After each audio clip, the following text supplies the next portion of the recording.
Hello. Hello, everyone. Is this Reika Fjord?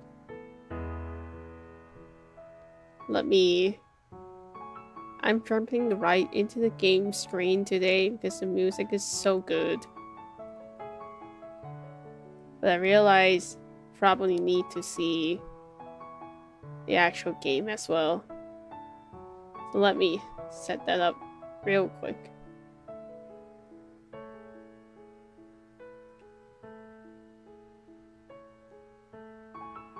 Yeah, that looks good. And put this as well. Just in case.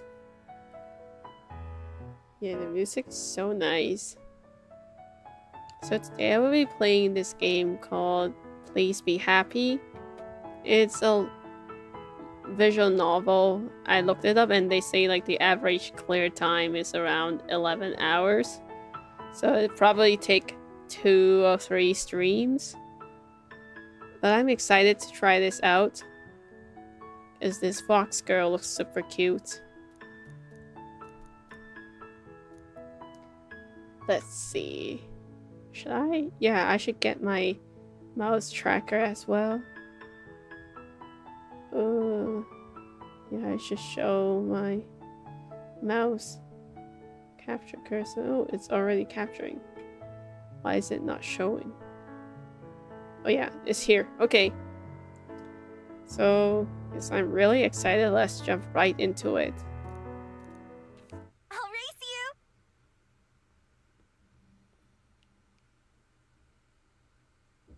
Fog settled over the forest, far from the villages and towns, and with it came silence. Birch tree shivered, pondering the weather, and dropped their leaves in fright. Streams bubbled, unseen by man, and babbled like the birds in the tree. In the middle of the forest was a grove, and in the middle of that grove was a log. It had been years since it has fallen. Once one of the proudest trees around, and now in death was home to an abundance of life. A line of frantic ants ran to and fro.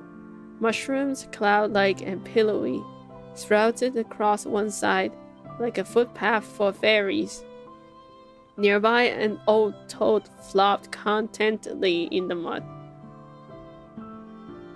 And inside the deep, damp hollow of the tree, something slept. A traveler strolled into the grove. Their steps were slow and tired, and then they spotted the log with relief, like greetings of an old friend. Weary from the day's journey, the traveler sat to take a rest. Whoosh! With a scrambling of nails on rotten wood, a shadow bolted from inside the log to the tall grass nearby. The traveler watched the brush rustle as a faint patch of fur appeared within. Hello there, friend. I didn't mean to disturb you. They held their hand towards the grass, offering a piece of dried fish. At first, there was no reaction, and then, first a snout appeared, quivering as it tested the air. Then followed the rest of the fox, sleek and tawny, as she took several slow steps forward. Her amber eyes were alight with mistrust, but also with wild curiosity. The stranger sat unfazed, their offering still outstretched. They dared to meet the fox's eyes, and in that glance felt something kindred. As the fox closed her jaws around the gift, a bond was made. Maybe we aren't so different, you and I. The traveler returned the next day, and the day after that. Each day, they brought some treats for their new friend. Each day, the fox's steps grew a little more trusting. One day, when the traveler arrived, fox was sitting in the clearing, waiting patiently. Hello, my friend. Have you been waiting long? The fox peered up at the traveler. Her amber eyes were warm and trusting. She accepted her gift of meat, gnawing at it at the traveler's feet then and there. The traveler sat, imprinting into their mind the feeling of the wood beneath them, the clean air around them, and the tender bond of companionship. Where is your home, little fox? Is it here in this grove? Or do you come to see me too? Korean. This will be the last time, I'm afraid. Because I'll be going home tomorrow. Home is such a small place compared to the rest of the world. Yet, it's some place I can't wait to return to. I wish I could bring you with me, little friend. I wish that you could see the world too. Oh. Your home is all around me though, isn't it? It's wherever the trees are, wherever the leaves fall. Little fox, perhaps it's you who's the more fortunate of the two of us. All too soon, it was time for the traveler to go. As they bade goodbye to the forest and to the fox, they knew that they would not return, but that they would carry the memories with them always. The next day, the fox was sitting in the clearing, waiting patiently. Oh, 6 tails. We've now docked at Wellington Skyport. Thank you for flying with Kiwi Airlines, and we hope to see you again.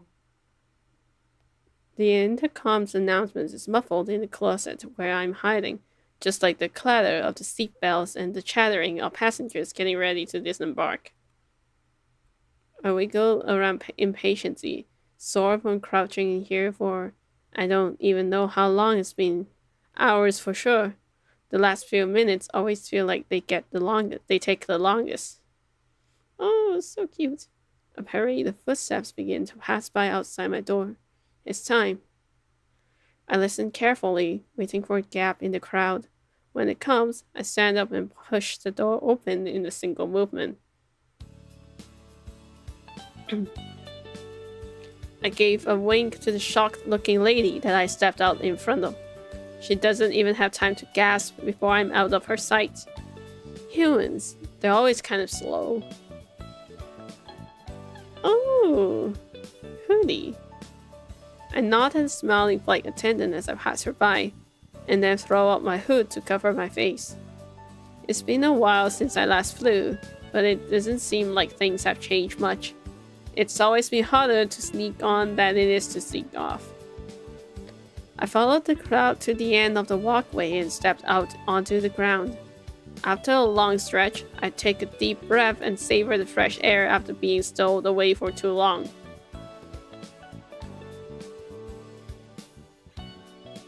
Museum. I made it! My breathless voice joins the pleasant hum of the skyport. A few clouds drift lazily overhead, almost within arm's reach. The sound of the waves rolling onto the shore is like a lullaby. It makes me want to burrow into the sand and take a nap. But I can't. First, I need to get out of here, and there's one more challenge ahead. Yeah. Up ahead, the snaking lines of passengers splits as people are funneled into a few security stations. While I'm too far back to hear what the guards are saying, it looks like they're examining a little booklet from each traveler before letting them pass. Humans sure like processes and procedures. I definitely don't have a booklet like that. Her ears. Glancing around, I hope to find another way out. An open window would work, or even an unguarded exit. I'm pretty sneaky when I need to be. Unfortunately, it looks like the only way to leave is to go for security. Without any other option, I join one of the lines and prepare myself. I'll have to do this the old-fashioned way. The lines move briskly as passengers are cleared one after the other, and I'm almost at the front of the queue before I know it. As the passenger in front of me approaches the booth, I listen closely. Good afternoon. Oh, you're gonna pretend. Passport, please. Right here. It's good to be home. I'm sure. Welcome back. She stamps something in the man's booklet and then hands it back to him, and he continues on out of the skyport. Next. That's me. I don't know what they do to people without any papers, but I don't want to find out. I'm sure it involves lots of questions, being escorted around and other unpleasant stuff.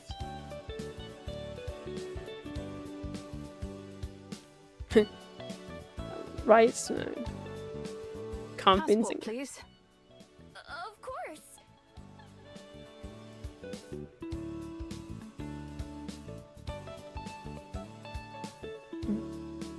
Oh, let me get that for you.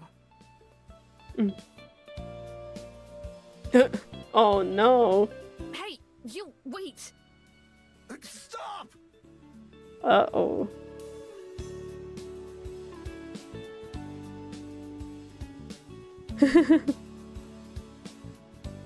Oh, she sneaked into whatever, oh no, New Zealand, right?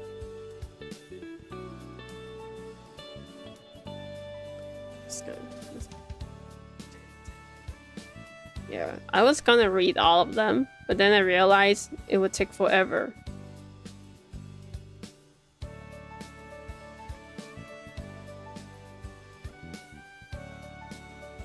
Ooh.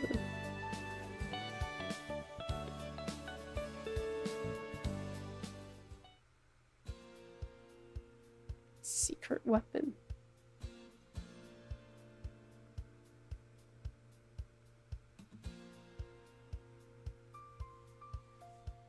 Ooh.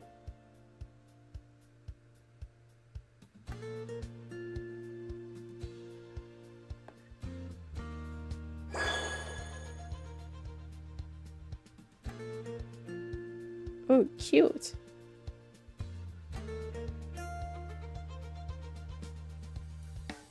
That's her. I know it.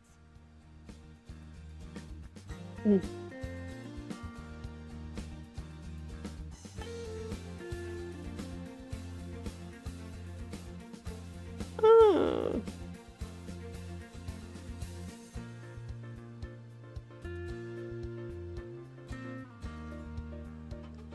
Yeah, this is cute. I'm already liking this game a lot.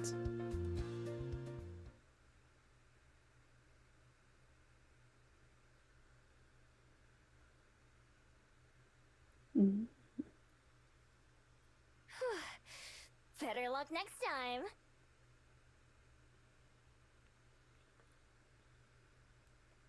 Left, right, past turn, left.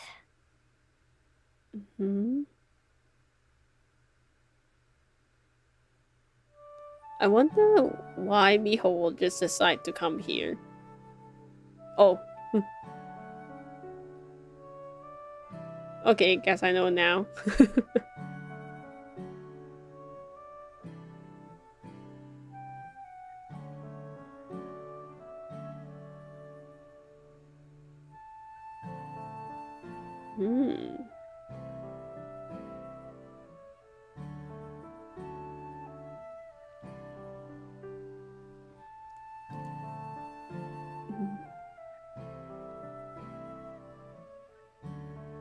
This looks so nice. I like the colors and stuff.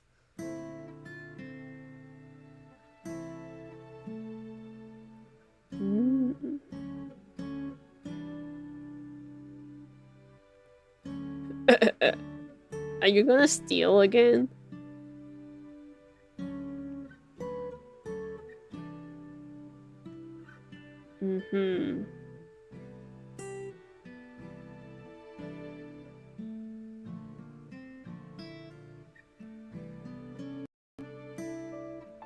Oh yeah, you're gonna steal again. Score.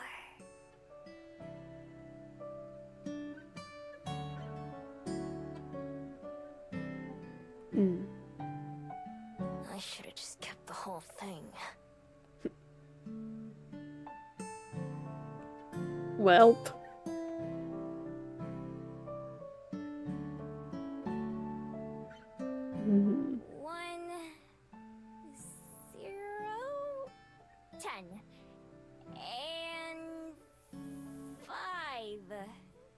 So...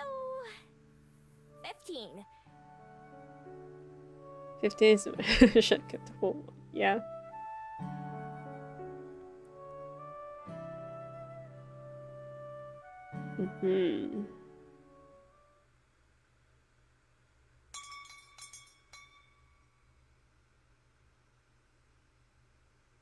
Hiya! Welcome to the Bell House. Oh. See. What can I get you? We're having a special on affogatos if you want to try one. Usually, they're like $7, but today, they're only 5. Ooh. I like,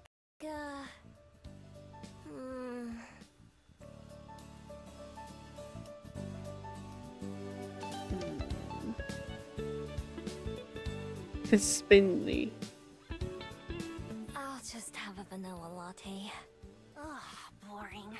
But okay. Name? Miho.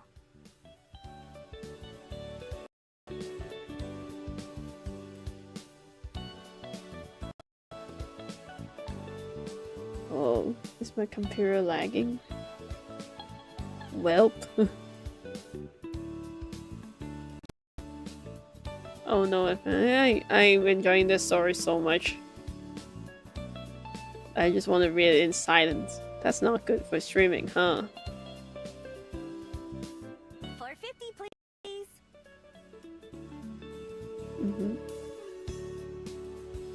All right.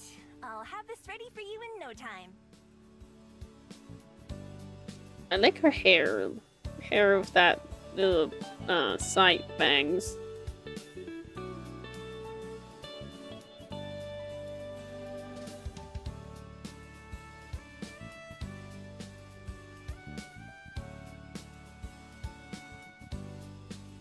I guess I should find a place to stay.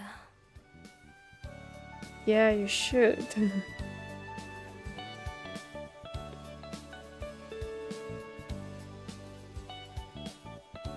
Miho! Thanks! You ready for the rain tomorrow? Huh?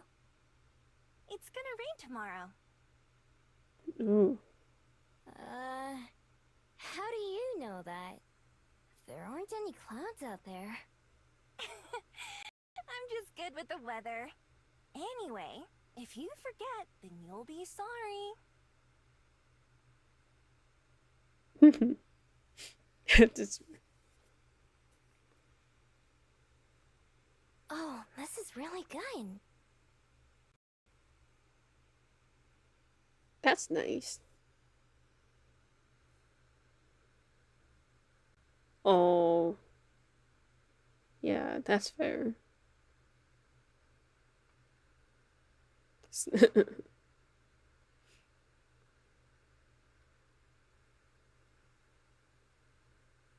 Mm-hmm.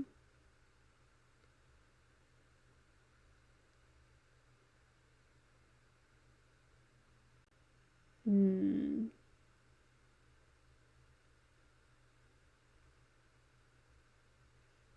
Interesting.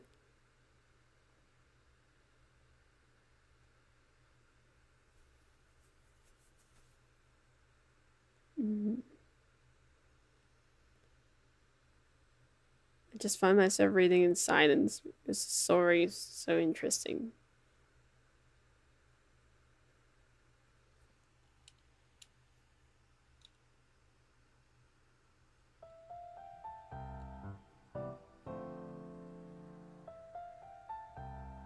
Mm.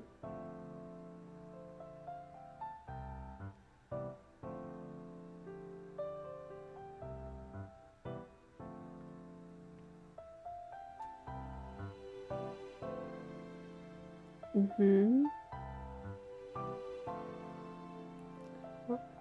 Conspire the hike. Oh, hi, Tacky Protocol. Doing great. My voice is a little bit scratchy today, but I'm doing great.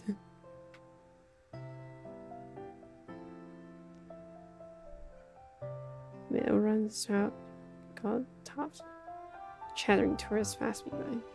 How far is it from here? Oh, about an hour from the base of Mount Victoria, so a bit further from here. How are you doing, Tacky Protocol? Thanks for swinging by today. Mount Victoria.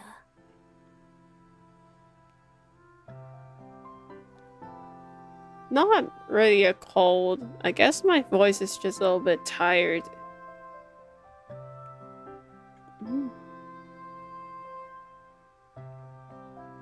Sapphire from over here. The sun's starting to set, and that makes the water even more shimmery.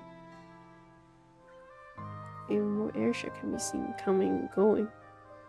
I think that I can even see the edge of the floating island we're on, miles out in the open sky. So it's a sky.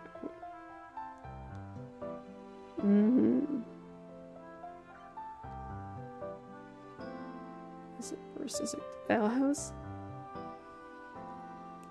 Kind of tough to make out details. My hearing is swimmingly great, but eyes are. Look! Is that our house? Probably. What can you see from here? I see Dad's car! Melted. Oh, the binoculars.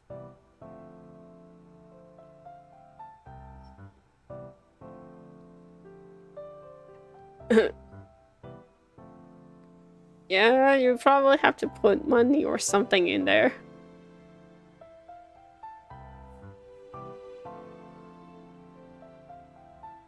Mm-hmm.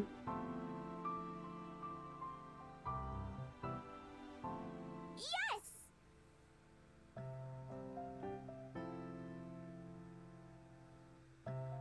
Yeah, the observatory or your like viewing deck always have these paid binocular thingies.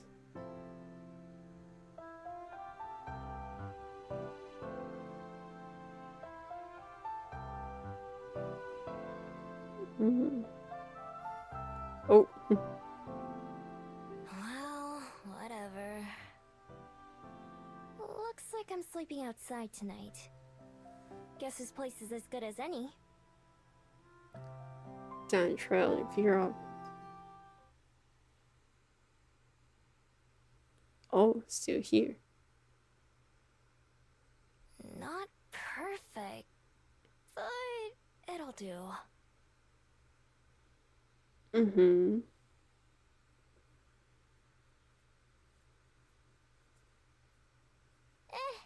It's fine. Can't afford to be picky.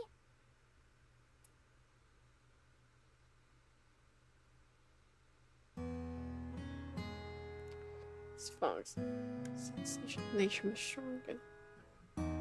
Brushing and the breeze whips through my tails like a massage. Hurried down the hill covered in grass so tall that it reaches way over my head. I can smell fresh water and follow the scent to a small stream where I'm able to quench my thirst.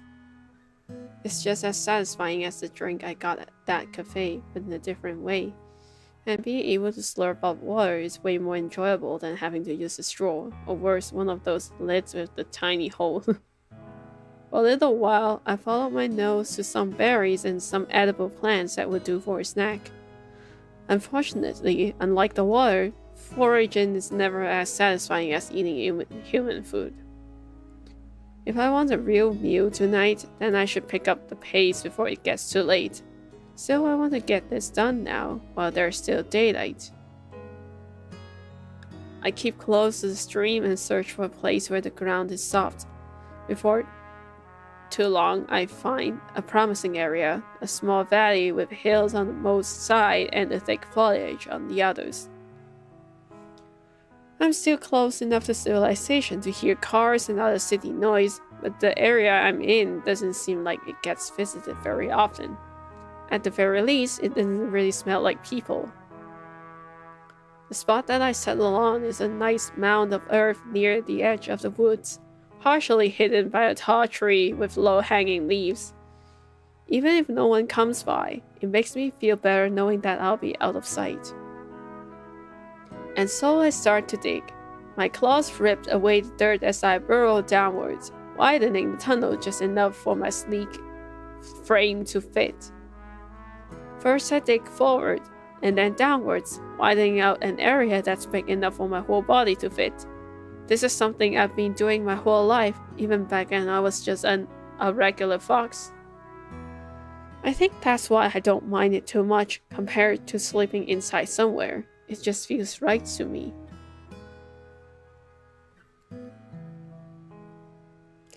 It takes a little while, and by the time I'm finally finished, the first few stars have started to peek out from the sky. I shake myself clean of the dirt that sticks to my coat, and then transform back into my human form. Spread this here, a couple of branches here, some leaves there. I walk around the valley a bit, checking from different angles. Not bad for just an afternoon's work. If you weren't looking for it, I don't think you'd ever notice anything out of place. All that digging has made me work up an appetite, and not the kind that would be satisfied with just a few berries. I'm so hungry. I haven't had a real meal since yesterday. My stomach rumbles painfully. I've been so busy since arriving here in Wellington that I kind of forgot just how hungry I was. I'll grab some human food back in town. Casting one last glance at my afternoon's work, I set off towards the city. Work never ends. Time to get some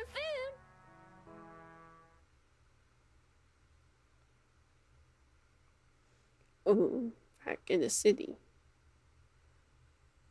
I'm a bit disappointed when I finally get back to the busy street from before.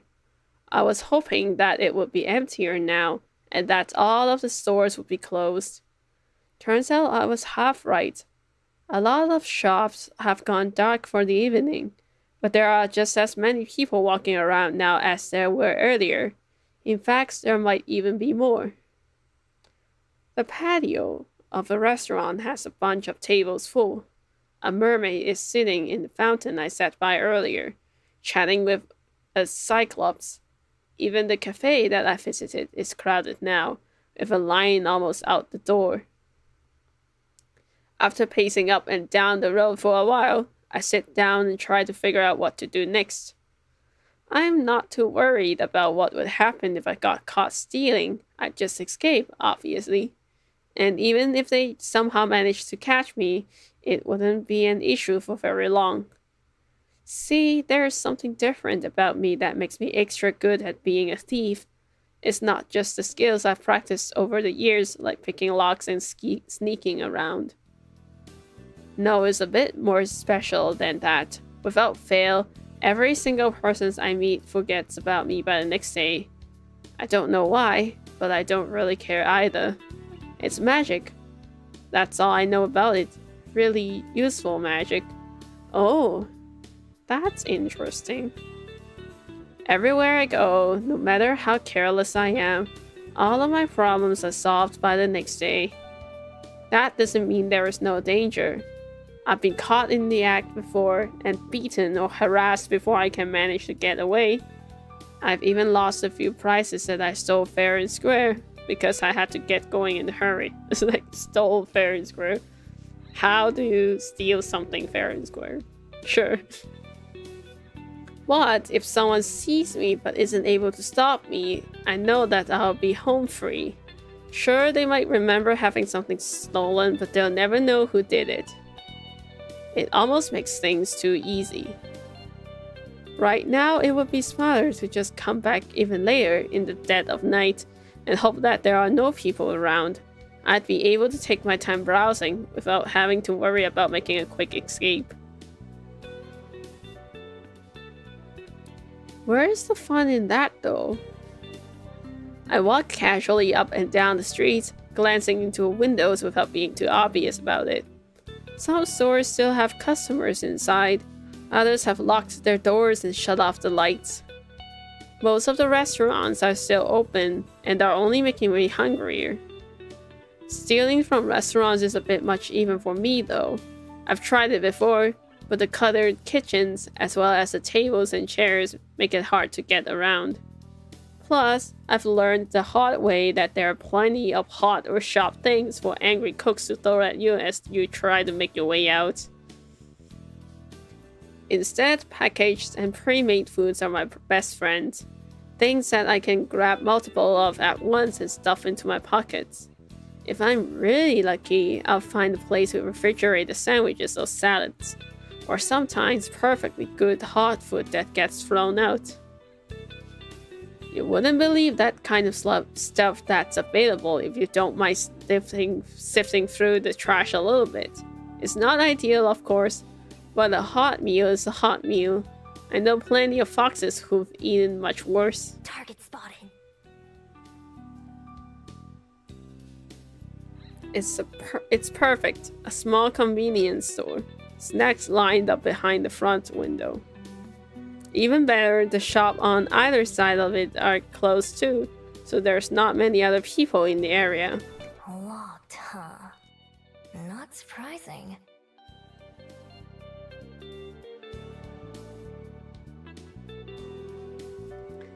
I head down a nearby alley and find the back door, which is probably where they bring in new products. Whoops. The alleyway is dark to begin with, and my dark clothes help me hide even better. I glance around the alley, glad like always for my excellent night vision. Nobody's watching, nobody's even around. I pull my hood up over my ears and tuck my tail between my legs, leaning against the sturdy door. To anyone not looking closely, I'm sure I'm here as nothing more than a shadow. I dig around in my pockets until I find my trusty lockpick, and then set to work on the door. It isn't a complicated lock at all, just a regular keyhole. With a click, the latch springs open just a few short moments later. Bingo. Huh? I try to tuck the door towards me, but there is a chain on the inside that keeps it from opening very wide. There is no way a human could fit through the gap, but it would be easy for a fox. First, I slink away for a bit, idling on the nearby street like a regular pedestrian. I want to see if anyone shows up, just in case I trigger the silent security system. After about 10 minutes, I decide it's safe. I transform under cover of darkness in the alley and slipped into the building before transforming back. The shop isn't very big, and the receiving area is just a small hallway with a few boxes of soda and candy bars on the floor. I grabbed a couple of my favorites and shoved them into my pockets. When I creep into the main area, I make sure to stay low on the ground, trying to avoid being seen from outside. I'm not exactly hidden, but as long as I don't stand up, I shouldn't attract anyone's attention. I move fast, cramming as much into my coat as I can. Cookies, protein bars, popcorn. I'm not very picky. When my coat starts to feel pretty heavy, I grab a plastic bag from behind the counter and transfer some of my loot into there. I also take a few bottles of waters and spot drinks from the coolers. Just as I'm about to leave, I spot a few of those coveted plastic wrapped sandwiches that I was thinking about earlier. Jackpot! I fill my bag with sandwiches until it's almost overflowing, and then I head back out the way I came in. In total, I was in and out in under 5 minutes, and I've got enough supplies to last me several days. I feel like she's gonna get caught or something. When I step into the alley, I glance around in both directions, making sure no one saw me emerge from the store. I don't see anyone, but my neck prickles as if someone's watching me. I sniff the air, but I don't notice anything out of the ordinary. Nothing that wasn't there before. Still. Suddenly, there's a flap of wings, and a bat flutters past me from all of the shadows. It goes right over my head and disappears from sight up the streets. Oh. That's it? I let out the breath I'd been holding and started making my way back towards the mountains when I make my den. I let the bag swing from my arm as I walk, whistling a song I heard earlier. I'm not able to keep a smile off my face. All in all, not a bad first day. I've got a nice nest, food to spare, and plenty of places to explore tomorrow. There have been plenty of days in my life where I had none of those things. I unwrapped one of the sandwiches that I grabbed and take a big bite. Nothing beats the taste of hard work. But did you work hard though? I mean, you work hard to steal. Welp. I hope Wellington continues to treat me well while I'm here. So tired. I'm gonna sleep so well tonight. I unpack everything that I got from the store, as well as the treasures that I always carry with me. My lockpick, my wallet, a few pretty stones. The only thing that I leave in my jacket is the small scroll. Can't get that damaged or dirty. I change back into a fox, and then dig another hole near the entrance to my den. This one is much simpler and shallower, and I bury some of the snacks that I stole before covering them back up with dirt. Not like anyone's gonna come by and swipe my things, but better safe than sorry. That's a flag right there. Yeah, you should go somewhere else or like swing around a little bit before going back to your place. If you're stealing things, not like you should. I stole this myself after all. Don't want it being stolen from me. Stuff like my pen and my favorite rock go into the burrow with me, since I like having them close by. Once I've got everything where it belongs, I climb into the hole myself, turning a few circles before settling down with my tail wrapped around me. From here, I have a perfect view of stars. Oh, it's nice. I look up at the clear night sky through the mouth of the tunnel. I feel bad for all the people way down on the underworld. Can they even see the stars from there? Oh, right? Favorite rock. She's so cute. I've never been to the underworld, so I have no idea. I can't imagine falling asleep without them. Comfortable and safe, I closed my eyes and quickly slipped off to dreamland. I wake up to trouble, or at least a threat. I'm sure it's only morning as I peer out the burrow's entrance, but the sky is already dark and foreboding. My attention moves from the ominous rain clouds above the trees outside my den. To the trees outside my den, their branches shaking in the strong breeze. I can't believe that girl from the cafe was right. Yeah, the girl is saying, "Oh, it's gonna rain hard tomorrow, be careful."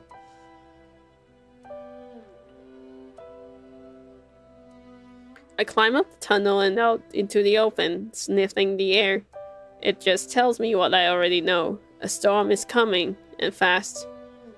But also, another scent plays on my nose. One so faint that I almost brush it off before taking another smell. Surely I'm wrong. There's no way that... Lowering my snout to the ground, I investigate the area, and then decide that I'm right. I change into my human form and look around. Someone's been here. Yes, someone's definitely been here. But this scent isn't the humans. It's vaguely familiar, but at the same time, not like anything I recognize. And it definitely wasn't here when I went to sleep. Uh-oh. They must have come here in the night and stopped right outside my den. Were they watching me sleep? Oh crap! As a fox, I dive back into my hole to make sure everything is still there. My heart pounds in my chest, but nothing appears to be missing. I also checked the spot where I buried my stash from last night, but that hasn't been disturbed either. I breathe a sigh of relief. If any of my stuff has been stolen, I'd be so mad. But that still doesn't answer the question of what they did want, and that's even more concerning. I'm a pretty light sleeper, and usually the slightest sound or motion will wake me up. So, if someone was able to sneak up on me, even I have to be impressed. Impressed and a little bit worried. I've got a more pressing issue right now, though, and I stare up at the sky in disappointment. I hate the rain. I would find a different place to make my nest and hide my supplies if I'd known this would happen. Instead, both burrows would probably just be piles of mud by the end of the day. I should have found a place with a roof after all. Fill my pockets with my most important possession and some of the food I grabbed last night. Everything else I wrapped as tightly in the plastic bags I can and buried them in my den. Hopefully I can find somewhere fast and then move everything else over before it gets ruined. An abandoned house would be perfect, or some other place where I'd be able to hide. I'm just about to get going when a loud flapping sound overhead catches my attention. I expect it to be a bird, but instead it's yet another bat. This one is even bigger than the one I saw last night.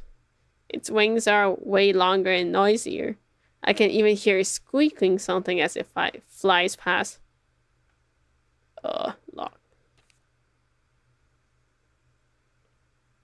Some people say bats and foxes are similar. I don't see it.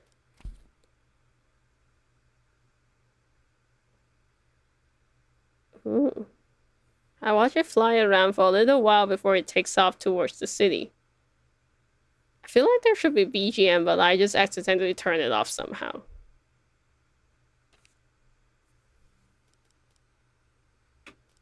Let me check. Sound. Huh. Never mind.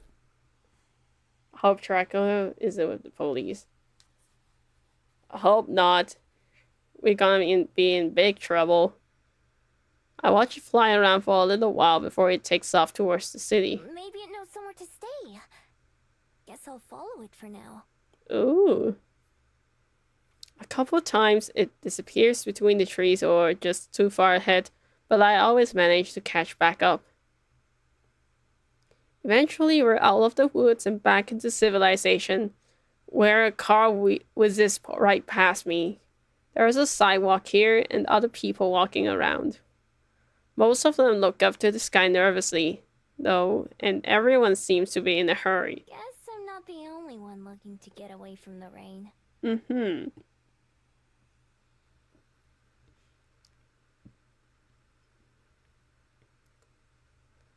More people seem to be going in the direction I was headed than anywhere else, so I stick to that.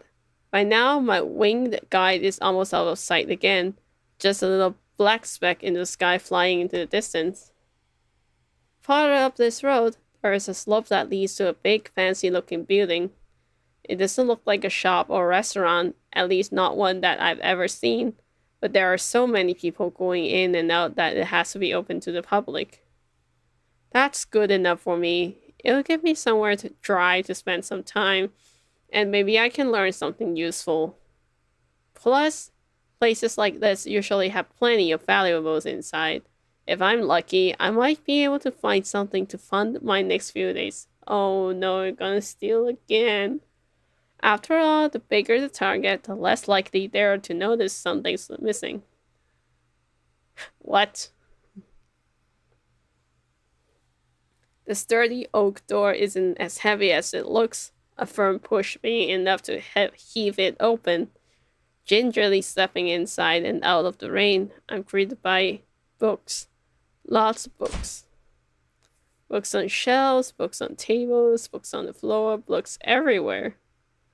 The place even smells of musty old paper, and the dozen or so people inside are mostly leafing through pages in the aisle.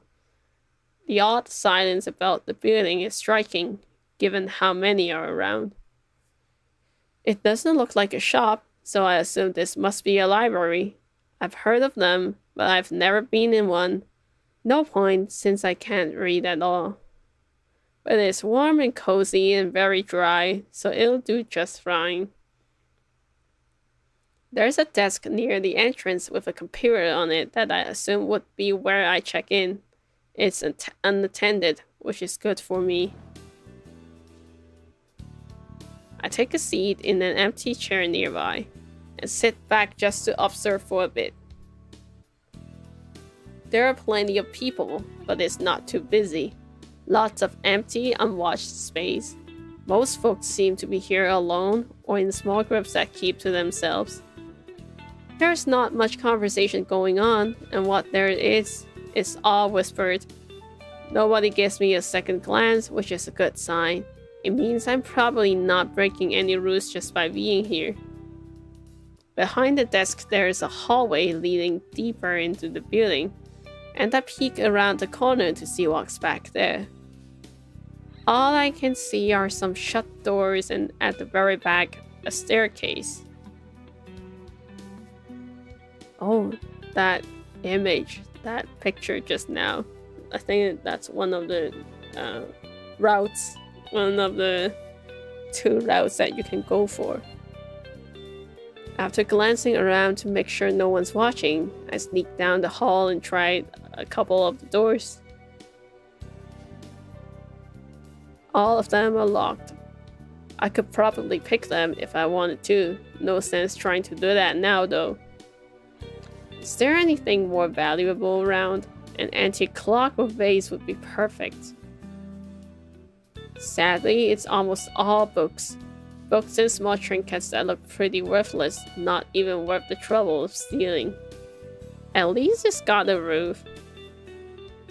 I do spot a couple promising items, like a set of old coins, and memorize their locations. I wander back to the main area, where I came in. Outside, it hasn't started raining yet, but it's only a matter of time. The wind is loud and gusty, and even opening the door is enough to make me shiver. If nothing else, I can probably wait out the rain here. But my poor abandoned snacks back at the den, what a waste. Can't do anything about it now, though. I should keep looking around. I move slowly through the area, never going beyond what seems to be the public area. I pretend to inspect a few books, taking them off the shelves and flipping through pages, but I'm actually mapping out the place in my head. Doors, windows, and potential places to hide, things like that. Most of the time, this kind of info is unnecessary. It's been at least a few decades since I've had to make the dramatic escape from anywhere. At this point, plotting an escape route is just a habit. Overall, I like what I'm seeing. Even with the locked doors and off-limits hallways, there are a lot of nooks and crannies that would make good hiding spots, especially as the fox. From the thick dust that coats a lot of these areas, I can tell they don't get a whole lot of visitors. If I'm careful, I might be able to go a whole week or more without being noticed. As long as I can get in and out of the building easily, that is. And with the huge windows that line the back wall, that seems easy enough too. I weave around a couple of shelves that are taller than I am, heading for the far back corner. I peer around the corner of the last aisle just to make sure I'm alone. Yeah, let me drink some water. It's usually fine, it just sounds scratchy.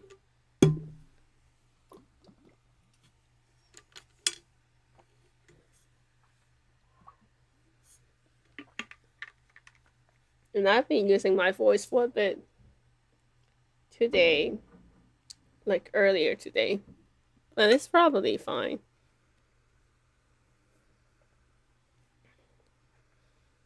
Oh, you're not alone.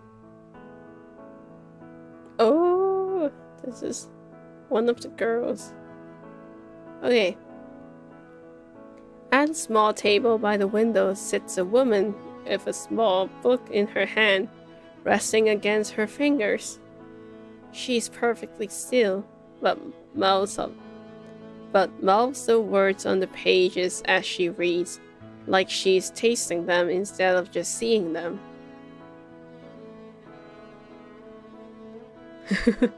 Her expression has a distant look of someone way off in their own world, far away from this one. She looks so at peace that I think she must belong in that other world.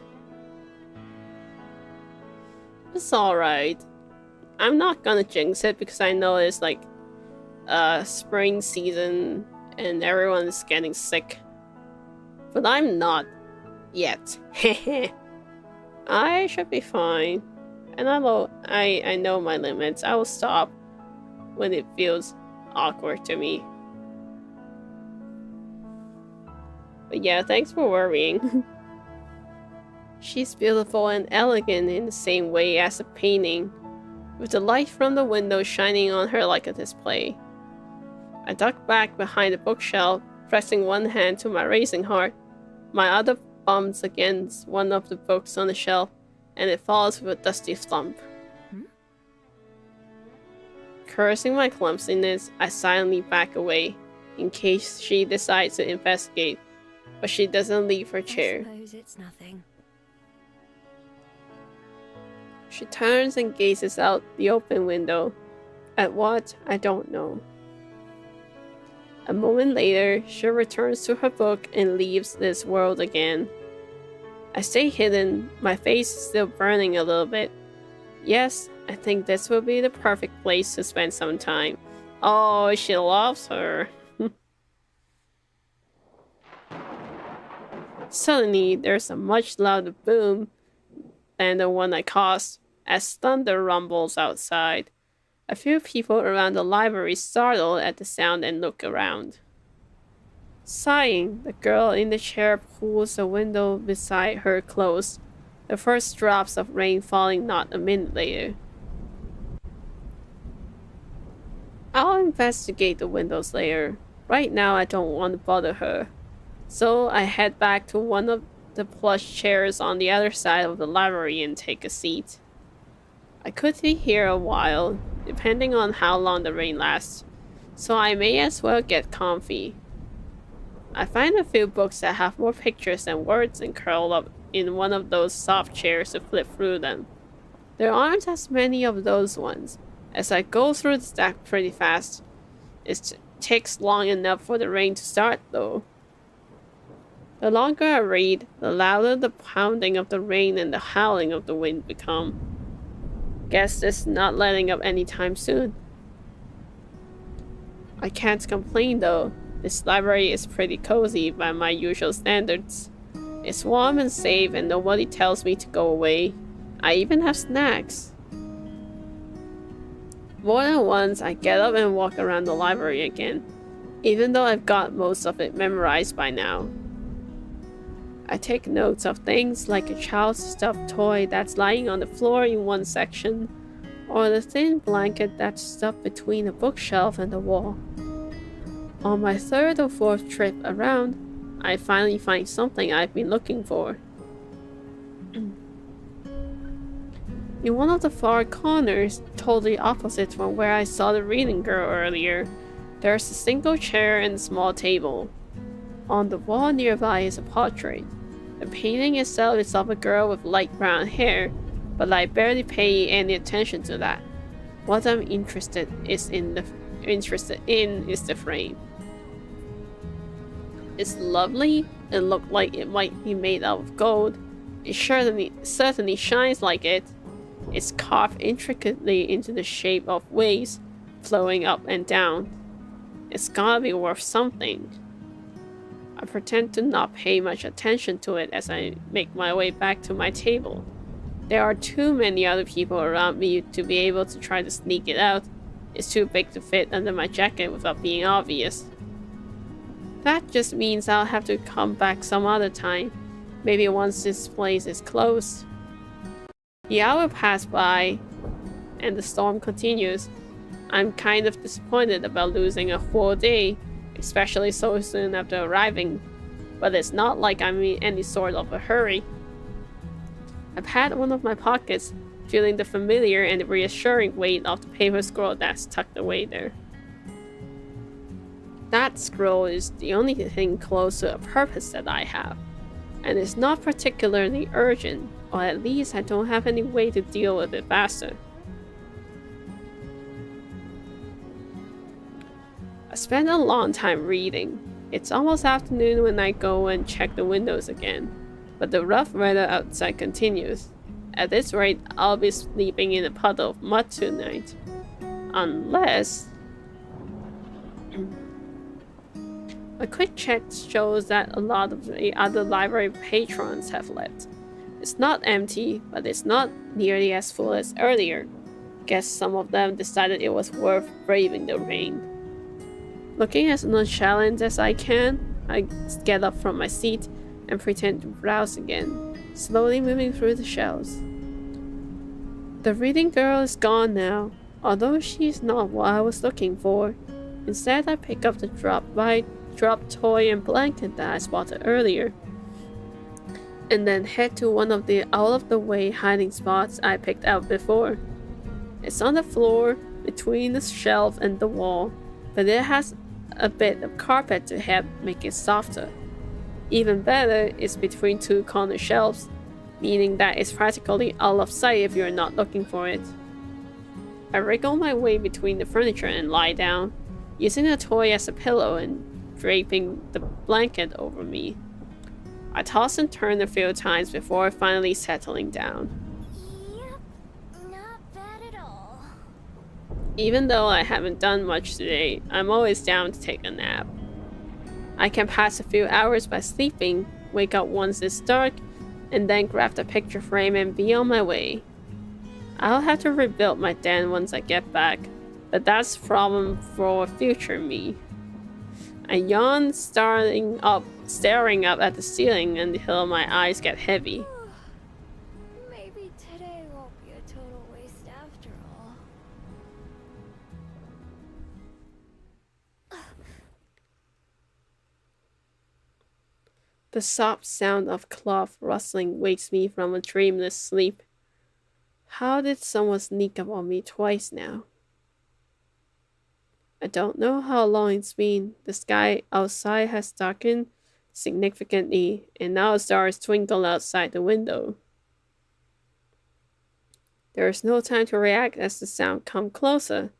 I hear no footsteps, but suddenly a woman steps into view. Do I like reading? Yes. I read a lot. I read all sorts of things, but lately sometimes I like binge reading, like just read until I pass out. Try to finish like the whole book or the whole series in one go kind of thing. But lately sometimes I'm too tired to focus. And that's why visual novels are good. It kind of keeps me concentrated and engaged. Her clothes are pure white, making her stand out like a ghost in the dark library. Her cape rustles again as she reaches towards one of the shelves. One of the shelves I'm hiding behind, to be precise. Gingerly, she moves two books to the side and then slides another book into the space she created. She handles them like precious treasures that might break if she's too rough. Oh, really? I don't know, I might just reading at my own pace. But thank you. I stay perfectly still, afraid to even breathe in case she noticed me. My heart beats wildly as she slowly and deliberately looks over the shelf, examining their titles before taking a book from the second lowest row. Through the gap she creates in the shelves, our eyes meet in the darkness. Oh no. I tense up as she steps around the shelving between us to get a better look at me, preparing myself to leap away if the need arises. The carefully memorized layout of the library flashes through my mind as I frantically plot the best way to flee. Even as I prepare my escape, I can see her taking in everything about me. The stolen blanket, the makeshift pillow, my generally disheveled appearance. She opens her mouth and I brace myself for the verbal attack that's sure to come. Hello there. May I ask why you're sleeping on the floor? It doesn't matter what I say, just distract her enough to get away. I don't have anywhere else to sleep. I thought so. She leans down and offers me a hand. I look at it warily. I don't take it, but I slowly stand, letting the blanket fall to my feet and trying to subtly get in position to run. Well, I have an extra room on the second floor that you're welcome to borrow, if you'd prefer that. Otherwise, you're more than welcome to remain here, on the ground. I apologize for waking you. With a smile, the oddly calm woman steps away and busies herself organizing another row of books. She probably expects me to let my guard down and take her offer. Stranger danger. I'm just a stranger, someone who broke into her library. There's no reason for her to treat me kindly. My years of experience, and there are plenty of those, tell me it's a trap. Thanks, but no thanks. I'll just be going actually. Sorry to bother you like this. I hurried past her, shoulders tense as I expect her to grab me or try to stop me. She doesn't, though. The one time I glances back, she is watching me with a strange expression that I recognize. When I get outside and away from the library, I breathe a sigh of relief. Whew, that was close. I'm not falling for that one again. The last time I let someone feel sorry for me and accepted the place to stay, I woke up to them trying to empty my wallet. I may be a thief, but at least I do it honestly. I wouldn't try to trick someone like that. That wasn't the first time someone tried to fool me and take advantage of me either. Still, it's a shame to lose such a nice hiding place. Maybe I'll give it a couple of days for that woman to forget about me, and then try again. If she wasn't lying about there being an empty room on the second floor, then maybe I could sneak into there. Tonight, though, I'm on my own. Shivering, I wrap my coat and tail tightly around myself as I think about what to do next. The rain has stopped, although it's still cold and cloudy. My stomach grumbles since I haven't eaten anything other than snacks all day. I may as well get it over with and go check on the status of my den. Well, it could be worse. It's not as bad as I expected, which is a pleasant surprise. What's a little mine? It'll be just fine. I swap to my fox room to prod them. The entrance has caved in a little, but after I scoop that out, I find that the rest of the tunnels and main rooms are relatively intact. Cold hell, but intact. Seems the tree protected the den from a lot of the rain. It takes me a while to find the spot where I buried my stash, since the stick I used to mark the spot got washed away. Eventually I locate it, though, and start digging. The cold mud makes my paws dirty and sore, and little flecks will cover my fur. After I finally reach the soggy plastic bags, I shake myself clean before opening them as a human. Some water has seeped through, and I open the spoiled items before tossing them away. I'm not too picky, but I have plenty of other snacks to choose from. Eat up, birdies. A few of them swoop down to inspect the offering. I scarf down a quick meal of cookies and an unwarmed soup. along with some cold water from the stream. At least the water is satisfying. Then, even though I just woke up from a nap not too long ago, I shipped back into my fox form to crawl. Oh my god. I shipped back into my fox form to crawl into my den and curl up. I'm sure it will be a while before I fall asleep, but I don't feel like going back into town. I've had enough excitement for one day. This isn't all that bad. Regular foxes without magic powers have it way worse than I do. Although, back when a fox was all I was, I wouldn't have really cared. To this day, I'm not sure what it is that makes me different. I used to be just like them. No desires to go beyond the forest or anything. And then one day, I became whatever I am now. All I had was my necklace, a small scroll that I can't read, and the memory of the person who had given it to me. They were so kind to me, that stranger in the forest. They wished me well, even though I was just an ordinary fox. Somehow, that didn't seem to matter to them. I never even knew their name, just their face and their voice. But I know that I'll recognize them when I see them again. It's just a matter of finding them. So since then, I've been looking and surviving. Looking for them is what keeps me going. It's enough to live for. If I wasn't, I don't know what else I'd be doing. I guess I'd just be surviving. But if that was the only thing, I think I'd rather have just stayed a fox. But I think whoever that person was died a while ago. Because they were wearing traditional Korean clothing. Standing outside my den in human form, I take stock of how things stand. The sun's thankfully out this morning, but everything remains damp, from the ground to the muggy air itself. The chill on the breeze is the worst, making me shiver every time it hits me.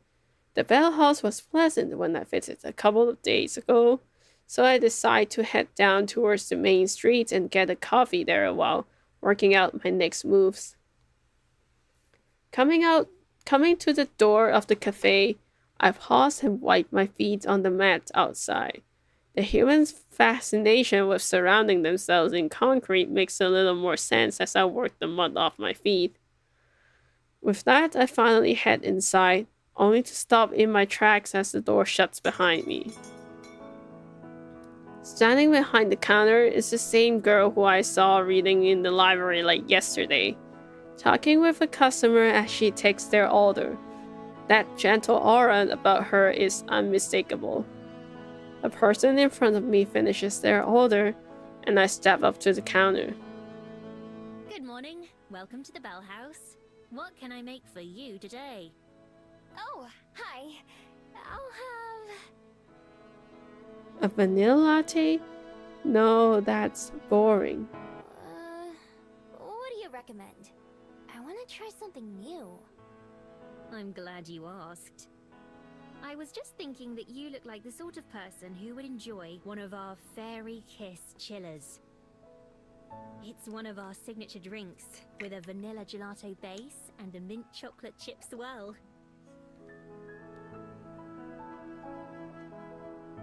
I was planning to get something warm, but that does sound pretty good. Okay, give me one of those then. Perfect. And could I get your name, please? It's Miho. She scribbles something onto a cup and finishes it with a big flourish. I'll have that right out for you. Thanks. I pay and then go take the same seat as before, next to one of the windows. It's pretty empty in here again, so I can sit wherever I want. Before the barista starts making my drink, I spot her writing something else down in a little notebook. She glances my way once or twice while she does, but I pretend not to notice. I wonder what it is. The barista the other day didn't write anything down. Anyway, I've got more important things on my mind. I mull over the plan which formed as I walked here, becoming increasingly happy with it. Tonight, I've already decided I'm going to sneak back into the library. Between that picture frame and some of the other trinkets I saw, I should be able to pivot enough to fund my next few days in Wellington. Finding somewhere to sell it should be the easy part. I've got a dozen excuses that I can recite about where the items came from. Dead grandma, spring cleaning, new renovations. Sometimes I try extra hard and pretend that the things I'm selling are really special to me and earn a bit more cash that way. Sometimes I just take whatever they give me. After years of watching other humans do it and trying it out myself, I've gotten good at pawning items off. I find myself idly watching the barista make my drink. While I do, I practice a disarming smile. All of her movements are quick and practiced, but she had that same faraway look in her eyes that I noticed yesterday.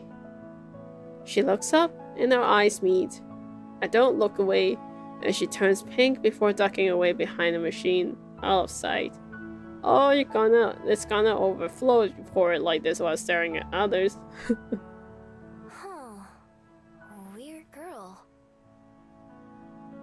I turned my head around to look around the cafe, and the butterfly outside catches my attention, so I watch that instead. It flutters back and forth, landing on a flower and resting its wings. Meow. Oh, my coffee is ready. I quickly get up and skip over to the counter. Cup in hand, she starts to head over and give it to me. But then, several things happen at once. Oh, fall right. One of the little tassels on the pocket of her apron catches one of the drawers behind the counter, and she jerks to stop, eyes wide with a surprise. And my drink tumbles out of her hand, landing on the counter with a wet gloop sound as the ice cream splats against it, sending mint green rivers of coffee everywhere. A few seconds pass where we just looked at each other. Neither of us are quite sure what to do. And then she takes a deep breath. I'm so sorry. I'll make you a replacement right away. Just give me 1 second and I'll have that ready for you. Her words spilled out faster than the beverage, making it hard to even understand what she's saying. Stealing Harsu, maybe. I mean, she looks really cute. I mean, both of them are really cute, to be honest. Her face is bright red as she spins back around and grabs another empty cup. Then she stops, hands hovering awkwardly. Wait, I should clean this up before it dries and starts to go bad. She hurries back to the mess, wiping at it with some napkins. She mops up as much of it as she can with one hand, then leaves the soggy paper on the counter while she starts to remake my drink. I'm really sorry. This is such an embarrassment. I don't even know if she's talking to me or to herself. I freeze up for a second, looking for an appropriate response to an apology. I'm not used to people apologizing to me. Oh, it's fine. I'm not in a hurry. Instead, I just sit back down at one of the tables and watch. She makes the drinks twice as fast and then carries it very slowly to the counter, setting it down in the clean spot. This time, she takes a deep breath before speaking, like she's afraid she's going to mess that up too. All right, here's your drink. Again, I'm very sorry. Oh, this is your first time here, isn't it? I hope it doesn't leave a bad impression. Second, actually. Yesterday was the first time. How'd you know? I make an effort to remember as many of our customers as I can, as well as their favorite orders. Ooh. I believe you can learn a lot about a person from how they drink their coffee. Well, that's too bad for her, because she won't remember me at all next time. I take a big sip of the drink she made for me. It's creamy, rich, and sweet all at the same time. Whoa, this is really good. It's kind of like a milkshake, but not. But it's not like coffee either. Yes, exactly. I'm very glad that you like it. It's one of my favorite beverages that we serve. My computer lagging. In fact, the recipe was my idea. Why is my computer lagging? I'm scared. Whoa! They should put you in charge of all the recipes. She smiles again. Seems like she's gotten over the crisis of the spilled drink already. Thank you. I'll make you another one of my favorites next time, if you'd like. Totally. Oh. What did I miss?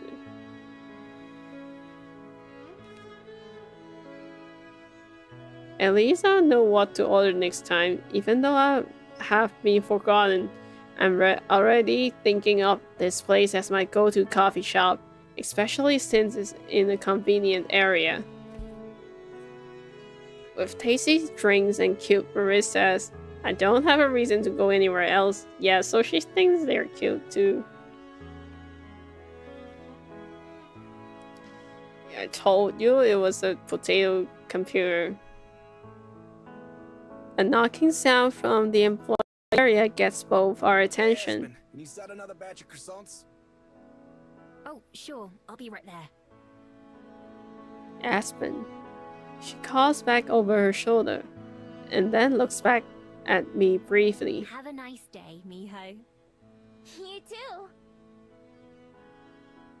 With a wave, she gathers the trash from the cleanup and throws that away before disappearing into the bag. So her name is Aspen. That's a pretty name. I'll have to try and remember that. Right. My lovely computer. Struggling for...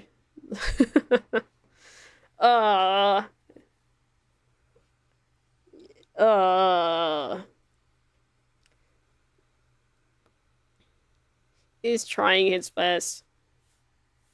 And that's what matters. Getting up from my seat, I decide to head back outside for some fresh air. Sipping my fairy kiss chiller as I go, I head out the door and onto the increasingly busy main street. I already know my plans for tonight, but I've still got some time to kill before then. What should I do? Oh. Selection time. Let me go check out my guide.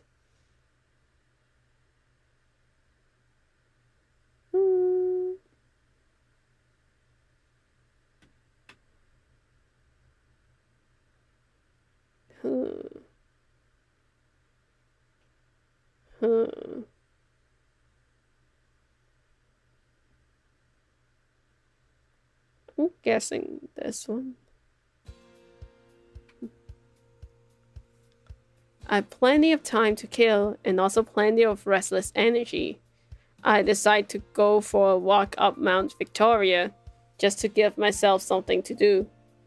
I take a long way up this time instead of taking a bunch of shortcuts like usual. It winds through neighborhoods and then back. Oh wait, it winds through neighborhoods and then back out again, with only the occasional car passing by on the street. Compared to some of the other cities I've been in lately, the air here is a lot cleaner and the smell of nature shines through. It can't compare to being out in the wild for real, of course, but it is nice to not be choking on exhaust fumes everywhere I go. The houses are weird though. Many of them sit up on tall lakes, like giant bugs with windows for eyes. More people seem to be coming down the mountains than going up it. Lots of them zip past on bikes or skateboards, while others are jogging or just walking. This path is longer than I thought. About halfway up or so, there is a wooden bench just off the sidewalk. It's occupied by a man with dark hair and big sunglasses. As I'm about to pass by, he waves. Well, hello, miss. Nice evening for a walk, eh? Huh? Is he talking to me? He must be, because there's no one else nearby. Whoops. Chatting is usually not my thing, but for the moment, I appreciate the distraction. It sure is. I'm glad the rain's gone. Oh, for now, yeah. It's never gone for long, though, is it? That's so. I'm new here. I didn't even think it would rain since it was so sunny the day before. Ho ho ho! You've gotta watch out for that around here. Mother Nature's real fickle these days. One minute you're on the pier, enjoying the sunshine. Next minute... Oh, sorry? He made a whoosh sound with his breath and a wavy motion with his hand. Storm clouds, as far as the eye can see. That's just welly for you, though. You live with the sunshine and the clouds. Where are you from, then? Guessing you're not a Kiwi? Nah, I'm a fox, not a bird. The man laughs, a deep belly laugh like usual. I'm not sure what I said that was funny. Not like that. Although those little guys are cute. A Kiwi is a word for us New Zealanders in general. Just everyone, stranger danger, everyone trying to talk to you. Talk to Miho. Scary. So it's a bird, a fruit, and people. You've got it. All three are delightful. Anyway, welcome to Wellington. I hope you're enjoying your time here in our little city. So far I am. I made my den here on the mountain. I've gotten coffee a few times, and I went to the library. I like how she's like talking box, as if nothing else matters. I conveniently leave out my plans for the next time I'm in the library. Well, I can't say that's the usual tourist experience, but I'm happy to hear that it's working out for you. Staying long? Probably. I decided to come live here, but I'm still getting to know the place. So, maybe I'll change my mind. A true free spirit, eh? I felt the same way when I first got here, long time ago. Didn't think I'd settle down for life, but here I am now. Lived more years here than everywhere else in my life. Yeah, I'm surprised at how she just keep on managed to escape for so many times over the years. With that limited level of human skills. It can't be that long. You don't look very old for a human. No? Well, that's my ego boost for the day. You don't look very old for a fox either, but I imagine you've got a good head start on me. That's true. I don't really keep track or think about it, though. He laughs again. Can't say I blame you there. I think 100 years, give or take a little on either side, is enough for me. And I'm only halfway there, so I've got plenty more to look forward to. Stands up, but has to do it slowly.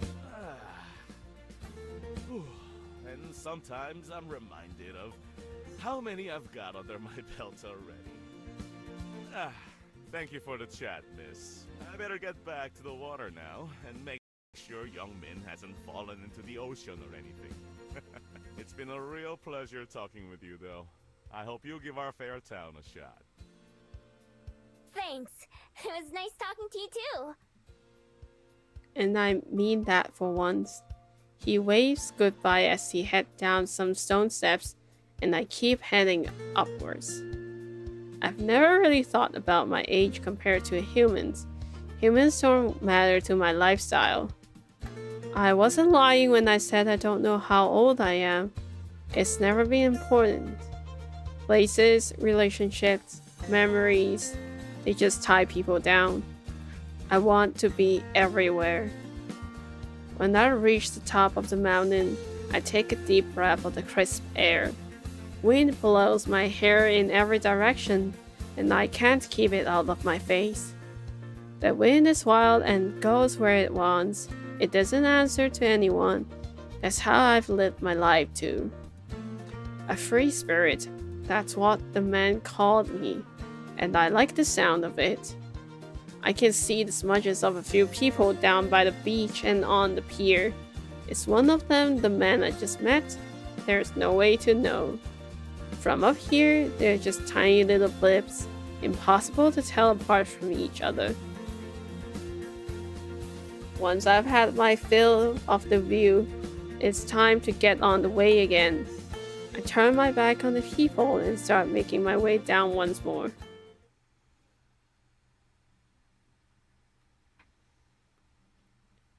Okay.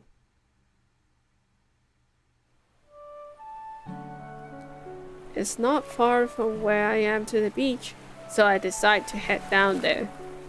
Passing through the city streets, I recognize some of this area from my first day here, when I was running from the skyport guard. Whew. Glad that guard chased me in this direction, or I'd have never found the Bell House. And really, that's been the highlight of Wellington so far. When I get down to the beach, I take a moment to enjoy the salty sea air. From this level, it's impossible to tell where the ocean ends and where the open sky begins. I can see the skyport from where I am, with a few older ships anchored in the harbor close by. When I'm admiring the view, a worried-looking lady comes up and waits for my attention. Hi, I'm looking for my son. He's about this tall and wearing a red sweater. His name's Tommy. Have you seen him? Nope. I haven't seen anyone like that. I just got here. Okay, thanks. She walks away in a hurry, looking right and left, and she goes to ask someone else. Humans sure do have it rough. Since they can't smell or even hear most things, it's a wonder they don't get lost more often. Like me. I amble along the waterfront, watching all the people as I go. Like Kula Street, there is a lot going on. Under a nearby bridge, a group of 3 mermaids are racing each other. Close to the bridge are a bunch of people fishing, with a stressed-looking guy running back and forth between them. Mermaids. Next to a boarded-up market stall and some big crates, I noticed something weird. There is a phablet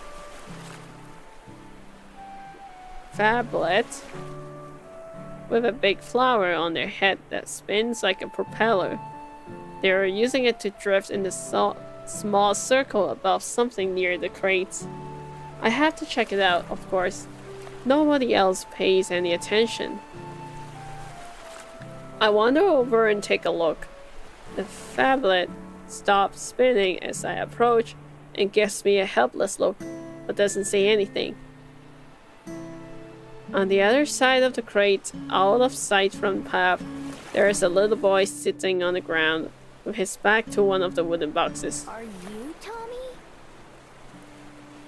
The kid jumps, totally surprised. Whoops. He scrambles up and looks at me with wide eyes. How'd you know? Your mom's looking for you. She seemed pretty worried. His expression goes from surprise to sullen real quick. I don't care. I don't want to go with you. Why not? Why are you over here instead? 'Cause I'm hiding. The cool kid voice. 'Cause hiding. Oh. Okay. It's a pretty crummy hiding spot, I mean. It's totally open on 3 sides.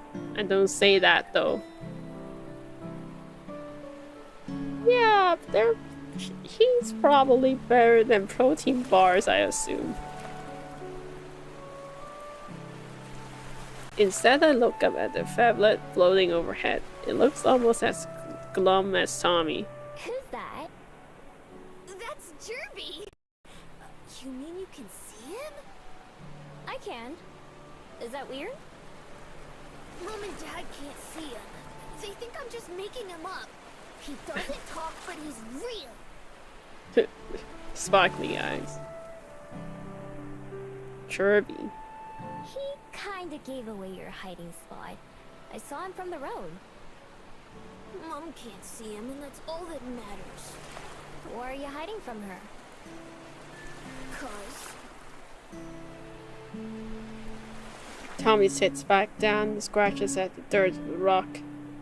Guess he doesn't want to talk about it.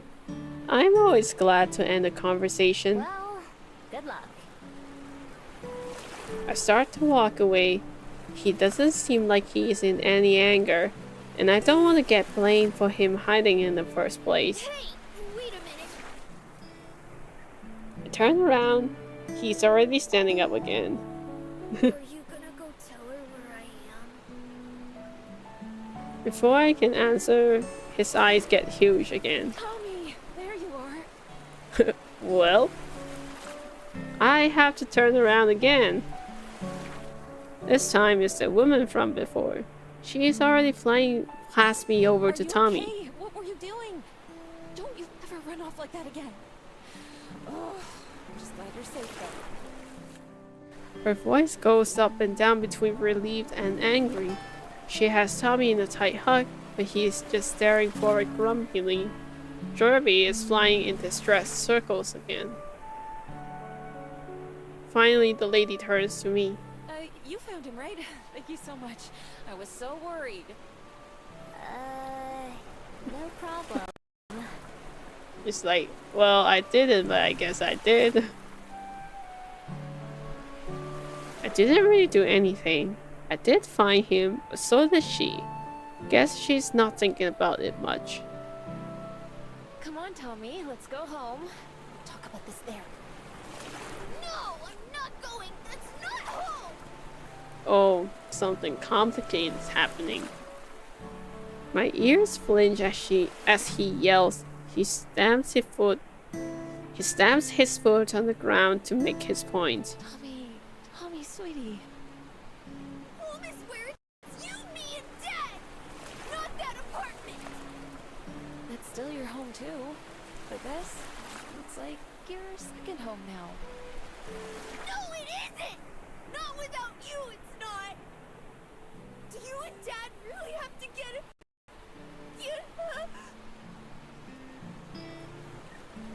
Tommy, who's already sniffling, can't keep from breaking down and crying as he throws his arm around his mom and hugs her back. I don't want you to go. I get the impression that I should probably leave. Normally I'm happy to be nosy and listen in on things, but right now it seems kind of awkward. Yeah, it's very awkward right now. You should leave. Neither of the humans notice me leave, but Jerby, that phablet, sadly waves goodbye as I head off. I wonder what makes him stick around. I've never seen a phablet like him before. Not being able to see him by certain people sure sounds useful though. I don't have to go far before the sounds of Tommy and his mom talking are drowned out by the noise of the front. I easily fit into the crowd of people milling out about.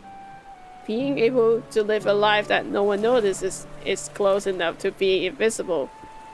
I'm pretty lucky that I don't ever have to have those kinds of tearful conversation or panic about someone missing. No, being part of the crowd is just perfect for me. Well, I guess you might have to experience that soon in this game. I stand at the concrete and admire the ocean until I've had my fill, and then I start wandering again.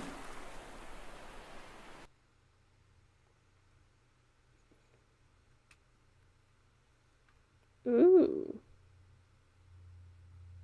Something here. Going to the library. When the moon is high in the sky, I decide it's time. This is the perfect kind of night for me. Oh my god, I have to stop hitting my mic. There is not much wind, meaning I will be able to hear or smell anyone approaching. It's a little cloudy too, which gives me some cover from the moonlight. I make my way back up to the library, stopping as soon as I'm within sight of it. I find a shadowy place to hide and watch the front for a few minutes. Like I hope nobody goes in or out. All of the windows are dark too. I slowly creep up towards the entrance, ready to transform and flee if I have to. My mic is just at a position where I'll just keep hitting it because there's no other convenient way to put it. He's top, he can take it. Nothing happens. No one tries to stop me. I peek into one of the windows. It's dark inside, and I can't see anyone at all. Perfect. I move around to the back side of the building and check those windows too. Same thing. It's dark and empty. This is gonna be too easy.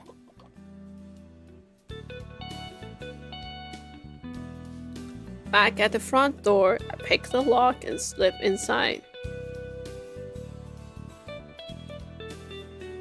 I sneak from room to room revisiting the items I memorized yesterday. They're not expensive or fancy enough to think of them as treasures. I'd end up leaving a lot of them alone, since I don't want to carry too much with me. The rest go into my coat pockets. Finally, I end up back at the painting at the corner, the piece that started this whole plan. I have to set a couple things down on the floor because the painting needs both hands for me to lift it.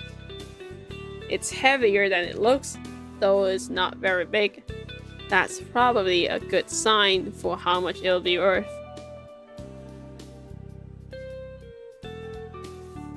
I have to jiggle it a couple times to get it off the hook, but I manage. Taking the painting under one arm, I pick up the other goods from the floor. This should be enough for one night. Best to get in and out quick.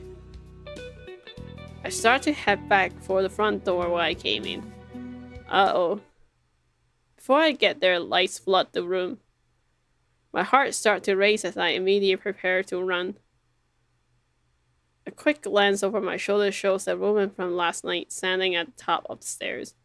Her eyes are glowing blue with anger. She takes a step forward, not seeming to touch the stairs. Leave that painting alone! I've got to get out of here. Now. Throwing caution to the wind, I clutch my spoils tight and charge for the door, trying to make myself as small a target as possible.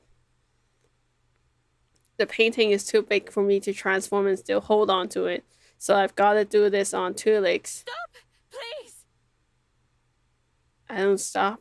Just like my arrival here, with the guards at the skyport, the thrill of being chased has already taken over. It is exciting and scary at the same time, but either way, it spurs me to move faster. Using my shoulders, I crash out the front door and into the night. I run as quickly as I can, keeping an eye out for patches of slick mud or puddles of water. The path I take goes far past Mount Victoria and my den, ending up in the small residential area.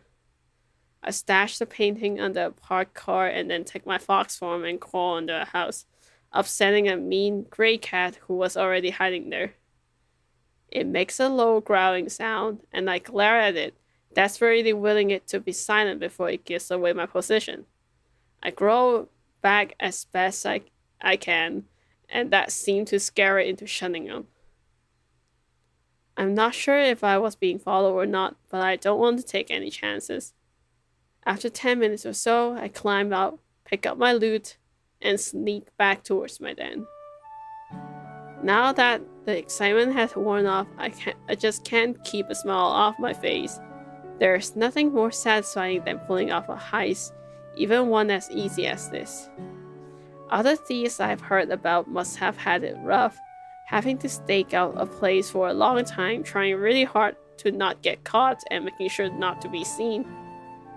I've never done much planning, I just do whatever feels right. My ability to transform makes it pretty hard to catch me, although I've had to leave behind the stuff I was taking once or twice. And honestly, it would get boring if I never got caught and had to run.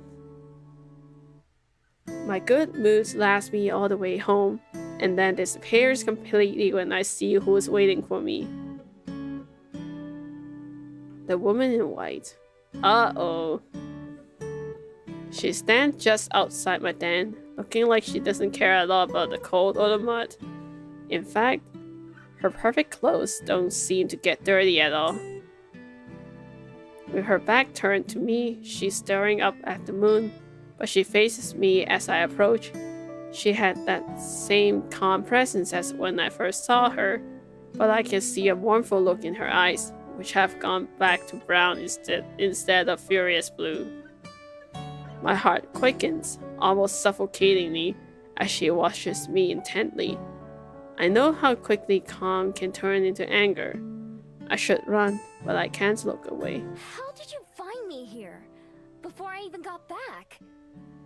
A friend of mine told me you might be found here. Her voice is soft and warm, unlike the way she shouted back at the library. A friend. But who? I wasn't followed. I'm sure of that much. With the shock of being found wearing off, the realization I'll need to find a new place to stay sets in. After all that work too.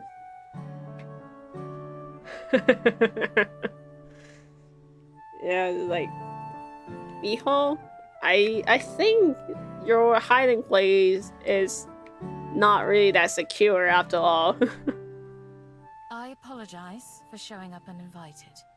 I'm here to ask that you please return that painting to me. You may keep the frame if you'd like, but the painting itself is very dear to me. I look down at the portrait. I've been carrying it for a while now, but I haven't given the picture itself much thought. It's a beautiful painting, and clearly very old. The girl shown in it is wearing a long flowing dress, looking down with a small smile. And also... She breathes out slowly, and my eyes narrow. It's the sound people make when they're acting calm but they're angry. Should you want it, I have an extra room available in my library, with a soft bed and a warm meal. You may stay as long as you wish. Huh? After I just tried to rob her, she's offering me a place to stay? Okay, now I know this must be a trap. There is no way. Although, it's the same thing she asked me last night before I broke in. I'm sure she doesn't remember that. Why? Because I have more beds than I could possibly fill and more food than I could eat. Are they also not human? Because her eyes glow blue. If there is someone who wants or needs them, is it not appropriate to share these with them? Is it? I'm not sure what answers she wants to hear. She looks at me again, the same expression as it was at the library. Well, her offer does sound kind of tempting. I guess it's not like my place is as nice as yours. Not anymore, at least. Not after it rained and made half of it mud. I looked down at the painting again. If I sold it, it was going to be so I could buy the same things she's offering me. I still don't trust her. I've watched people enough to know better than that. There must be something she wants. But I don't think she wants to hurt me. She knows I don't have anything worth stealing. If she did try to pull something, I could just run away. It's only one night. I can come back and try again. I'll find someplace else to take from. I look down to the burrow past where she's standing. It looks less a den and more a pile of mud. The thought of sleeping there again practically makes the decision for me. Fine, I'll take it. She breathes out slowly again and smiles. Maybe that sound doesn't mean she's angry. Wonderful. I'm glad to hear it. I should introduce myself properly. My name is Juliet. May I ask what yours is? Juliet. Miho. I've had to introduce myself twice in the day now. That has to be a new record. Well, Miho, it's a pleasure to make your acquaintance. Let's return to the library. I can carry the painting if you'd like, or you may hold on to it until we get there. I shrug. Here, feel free. She receives it very gently, and I quickly fall in beside her as we begin to walk back. To my relief, she doesn't try to make any conversation. Instead, she silently cradles the painting as we go. When we get back to the library, the lights are off and the door is still unlocked. After setting the painting down on the desk, Juliet gestures towards the stairs. It's on the second floor. I follow her lead again, until she stops at one of the closed doors. She unlocks it and lets me in. The room is simple and cozy, with a couple dressers, a table, and a bed. Over the bed, there is a boxy window with a white sill, big enough to sit on. On the table, there's a cheese sandwich and a few apple slices, plus some sort of cake. There is also a pitcher of water. I hope the food is to your liking. 2 rooms down the hall from here, you'll find a refrigerator, and you may help yourself to anything in there. Ooh. My study is just past that. If you need anything, don't hesitate to come find me. Is there anything more I can bring for you? I shake my head, still in disbelief. What am I even supposed to say in a situation like this? I just stole from her and now I have both a bed and food in return. As if to answer my confusion, she gives me a calm smile. It doesn't help. Then I'll leave you to it. We can speak again in the morning. Good night, Miho. Yeah, I wonder why she's so nice. There must be something to her, and also like her cape and everything. The door shuts behind her, and I expect to hear Juliet lock it. But when I tried the knob after giving her a few moments, the door opens quietly into the dark hall. Juliet is nowhere to be seen. I put the door back shut behind me and inspect the room, looking for any hidden threats. I also check the food, sniffing it to make sure there's no poison or anything. If there is, I can't smell it, and so I dig in instead. Whoa. This is really good. There's 3 different kinds of cheese in the sandwich, which is 2 more kinds than I knew existed. The bread is soft and buttery, and when I take a bite of the apple, juice rolls down my chin. The water that I wash it down with tastes better than the water from the stream by my den. When I'm done eating, I climb into bed, still feeling overwhelmed, more specifically, not knowing how to feel. Part of me fears that I'll make some gigantic mistake and that I'll wake up in danger, if I ever wake up at all. Trusting my instinct has kept me alive on multiple occasions and for hundreds of years, enough that I've lost count of exactly how many. But something tells me I don't have anything to fear from the woman who I can only assume is my host and the owner of this place. So with that in mind, I pull the blankets to my chin and adjusted luxurious pillows under my head, beneath my head. Who knows, maybe the morning will bring trouble with it. But right now, just sleeping sounds alright. I wake up to the sound of birds chirping loudly outside. Blinking warily, I prop myself up and look towards the warm sunlight beaming through the windows. The sheets under my hands feel soft and dry. My hands go to my neck, taking the smooth familiarity of my necklace. Still here. If someone was going to rob me, that's the only thing I have that would seem valuable. I sit up and look around.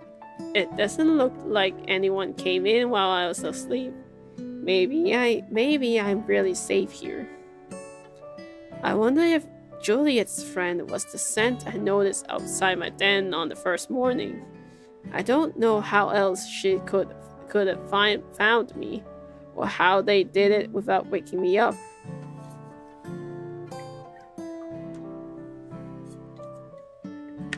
If it happened before, it could happen again, as much as I hate to admit it. So I checked around the room very thoroughly, but still don't notice anything different from when I went to bed. Maybe it's not a trick. All my past experience have told me that there has to be a catch. Nothing is free. Nothing. But no matter how hard I try, I can't figure out what it could be. Could Juliet really have been telling the truth? It just seems so unlikely. It'd be nice if it was true. But if it wasn't, if I let myself believe, only to be wrong in the end, then what would hurt even more? Then that would hurt even more, wouldn't it? No. Better to not even take the risk. After all, I lived a lot of years this way, and it's not like I hate it. Making my mind up helps me feel better right away too. It just makes more sense. Even if I try to say, I don't think I'd ever stop worrying. This way, I'll know for sure that I'm in charge of my own destiny. Now that I know this room is unoccupied, I might be able to sneak back in sometimes when I need a place to stay. It wouldn't be too hard to climb one of the trees and then get to the window from here. I take one last look around. For just a night, it was a nice what if.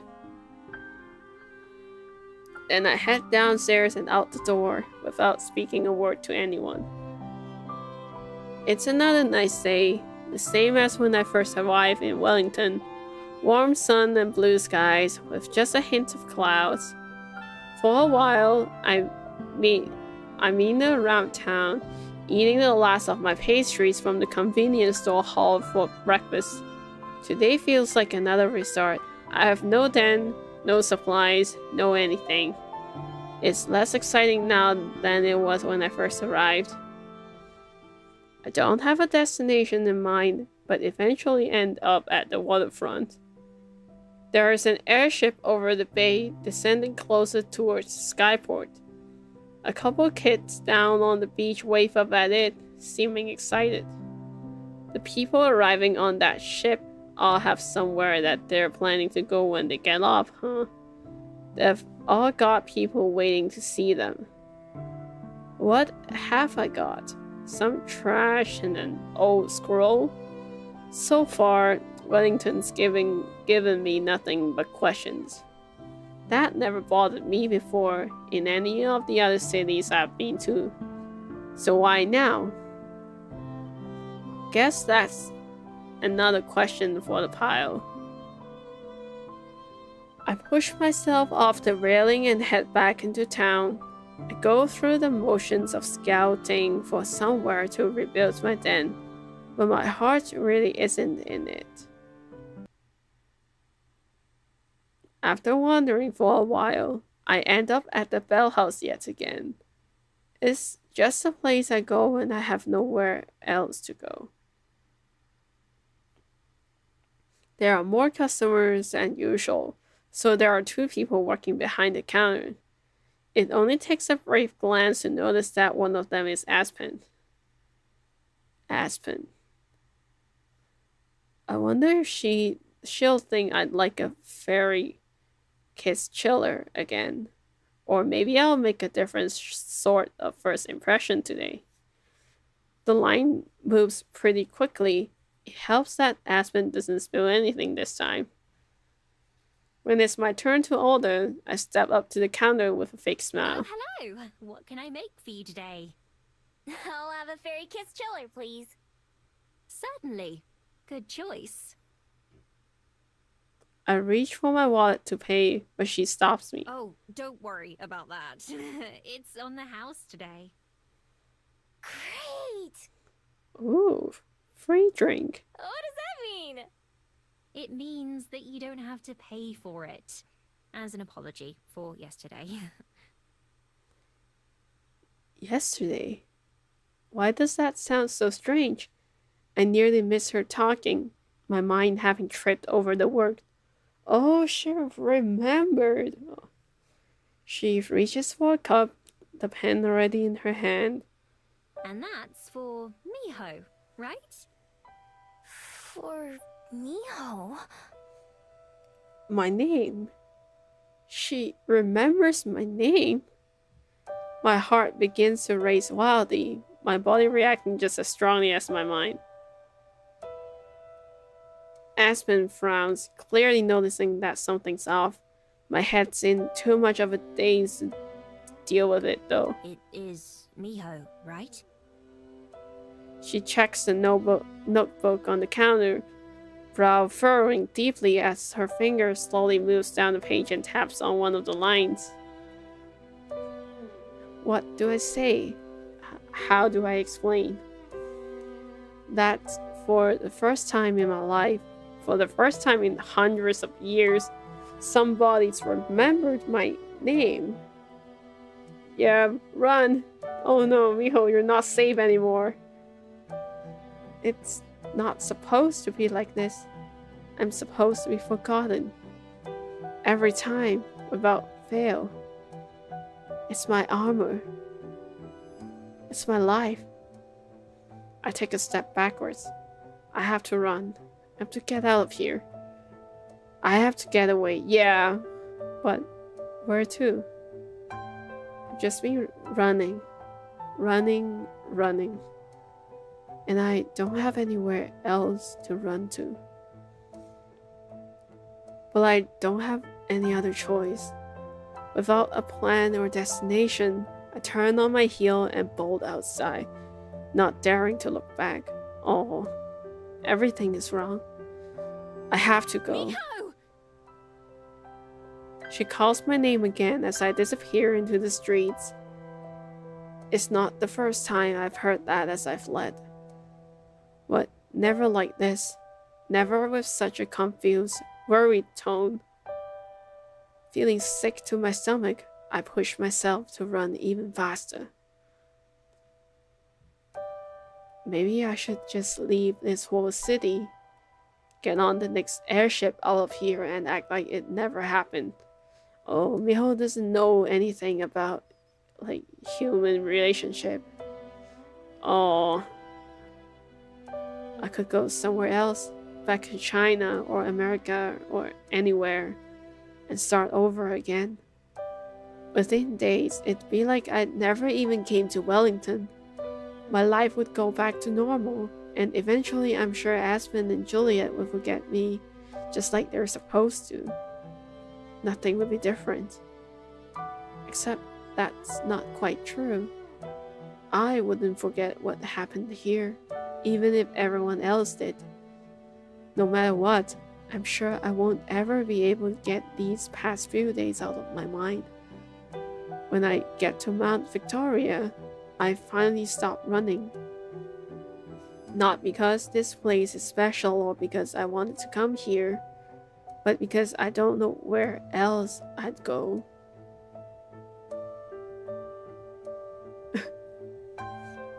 Yeah, it's like, you know, someone has said like things like, I walk out from, I walk into a place since someone else was walking out of it, and then they hold the door for me.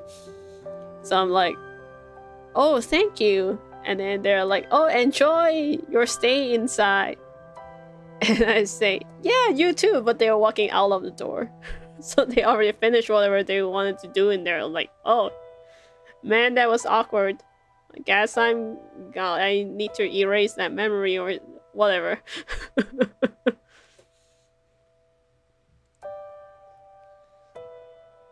I make my way up to the top of the mountain, just like I did on my first day. The view, which I admired so much last time, doesn't do much for me now. Instead, the city looks cluttered and confused from up here. My chest hurts from running so long. I'm much more used to quick bursts of sprinting to get away from something or someone. I guess that's still what I'm trying to do right now. But I'm not too sure what it is that I am running for. Whenever something goes wrong, my first instinct is to flee. I mean, you're a fox, so I guess that makes sense. Aspen remembering me definitely counts as something wrong, but when I stop to think about why, some of the reasons are obvious. Mostly, what if it's not just Aspen? What if everybody can remember me now? Or even worse, what if people who forgot about me a long time ago start to remember me? Both could get me in a lot of troubles. My days as a thief would probably be over. There are some places where I could never show my face again. The smart thing to do is to leave. I can't even see a couple airships at the skyport right now. I have everything with me. I could just go. There's nothing keeping me here. And yet, I don't move. I still don't even know what it is I'd be running away from. From Aspen? From Wellington? When I think about it, I have to admit that running wouldn't get me anywhere. This worry, these questions, would follow me wherever I go, no matter how far and no matter how long. So then, what do I do? The only answer I can think of is the scariest one, the one that goes against everything I've ever learned. Closing my eyes, I picture the library and Juliet's offer. I picture Aspen, whom I barely know, but who's already changed my life. Maybe I should stay and try to find out more. Maybe, just maybe, being remembered might not be all bad. I clench my fist so tightly my knuckles turn white. The urge to turn tail and head for the skyport is so strong. It's almost like a magnet pulling me there. I resist it though. Slowly, I walk back down the mountains, making my way to the library. I'm not sure what to say when I get there.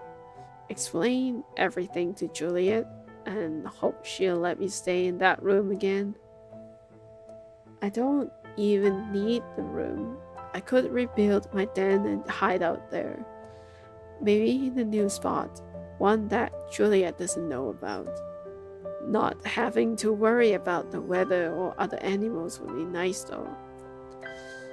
There's no telling if Juliet will remember me too.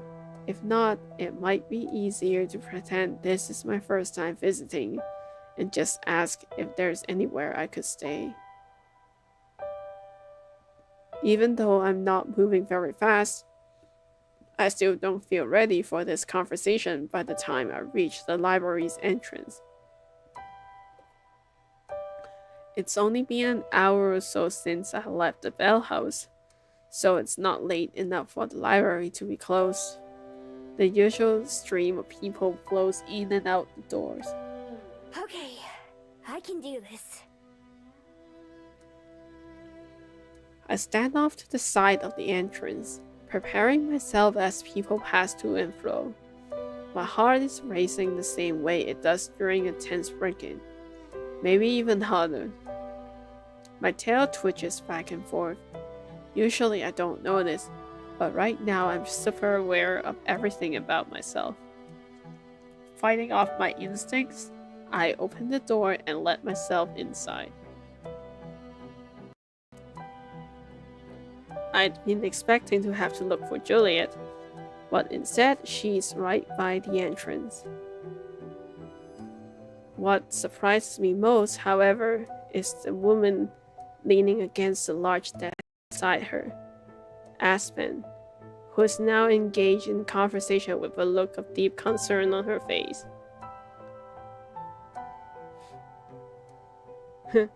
Oh, yeah, no, that's because in like an earlier story, she did mention that everyone forgets about her after a day. She doesn't know why, but it just happens for some reason. So she just lived like that, thinking that's normal. Yeah, I also have goldfish memory. When I forget things, I forget things. So to her, everyone forgets her after a day. She has lived like that for like hundreds of years. With that necklace on her that held ship between fox and human.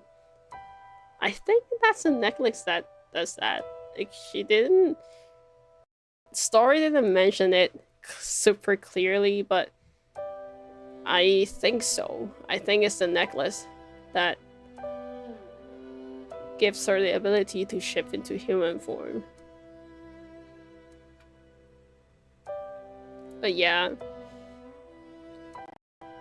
no one has remembered her for the past hundreds of years.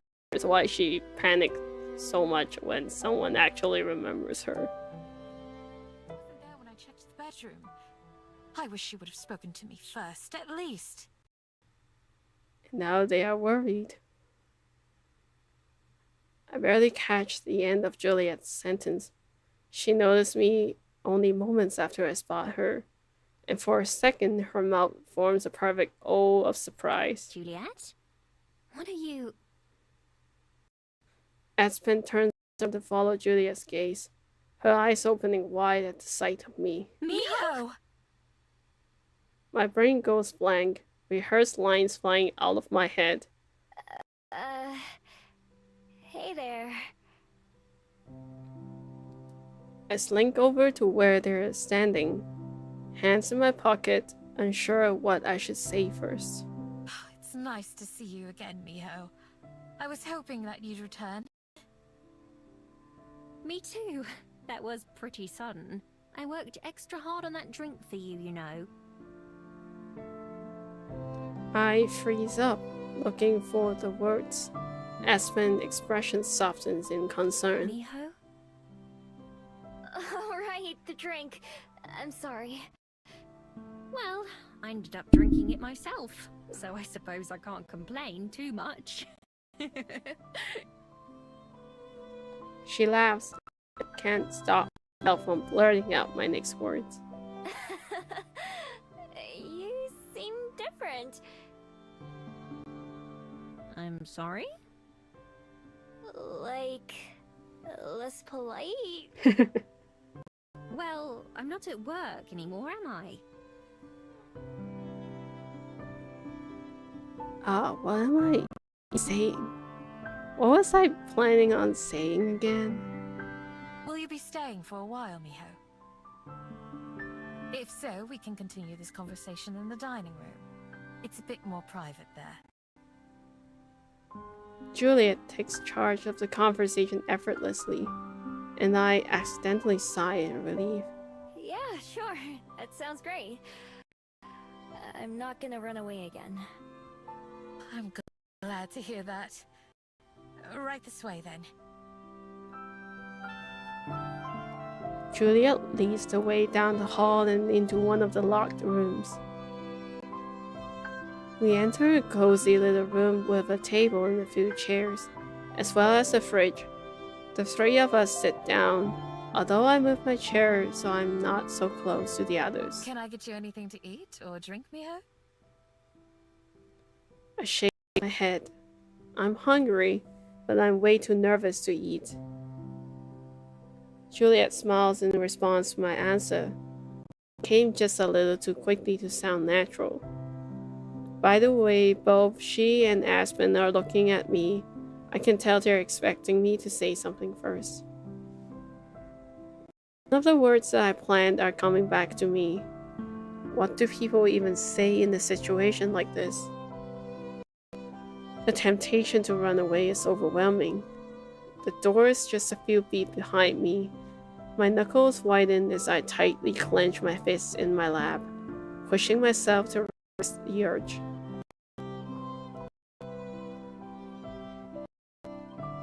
Why is my audio bugging out so bad? I don't understand. I told myself that I'm going to take this chance, even if it's the hardest thing I've ever done. I'm going to be honest with them. Well... I struggle to think of what to say. Juliet waits patiently, her eyes gazing coolly in my direction more than directly at mine. Aspen soon grows restless, however, her expression clouded with concern. Sorry. I don't know how to just say things. I've only ever copied other people's, so Aspen's expression clears up in some sort of understanding. It's okay, Miho. Take your time. So I don't really know how to talk like this. You're doing just fine. If you say so. It's not just talking either. I don't know much about anything. Well, anything human.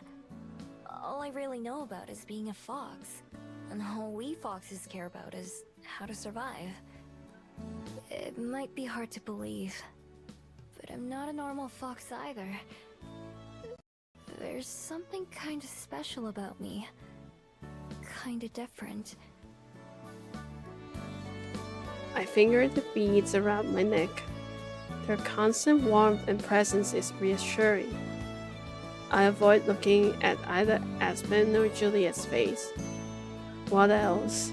Usually, I have to steal to get by. I don't just have to, I like to. I'm good at it too. That's how I ended up meeting Juliet. And the reason I'm so good at it is because I don't know why it happens, but ever since I got my human form, everyone forgets me. Even the people who catch me stealing from them. After a day or two, I can walk right past their face and they wouldn't even recognize me. No one has ever recognized me. Until Aspen remembered who I was at the Bell House. It was such a shock that I ran away. That's what I always do.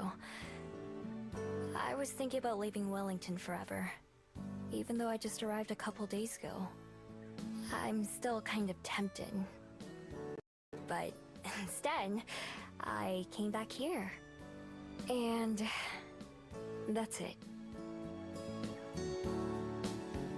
Just hearing the words coming out of my mouth makes me want to die of embarrassment. It makes me uncomfortable when others think about me. And yet, putting out there feels surprisingly good. It feels like a weight has come off my shoulders. There is no going back now, and that's a relief in its own way. So you're saying that you've never ever had a family? Or a friend? Nope, never. And not since I stopped being a regular fox, at least. Oh, it's extra sad if you put it that way. Oh. I'm so sorry to hear that. Why? What's wrong with my audio today? I've played heavier games before. And the audio doesn't buck out like this. Well, because that's... not to be rude, but that sounds rather lonely to me. Lonely. Huh. I've never thought about it before. I see. Aspen sits back, still looking concerned. From the way she keeps fidgeting, I get the impression she wants to say more but is holding back. Julia swoops in to salvage the situation. You have been very brave to stay here, Miha. I'm personally glad that you decided to come back to the library. I had your room prepared in hopes that you would. What's wrong with my audio?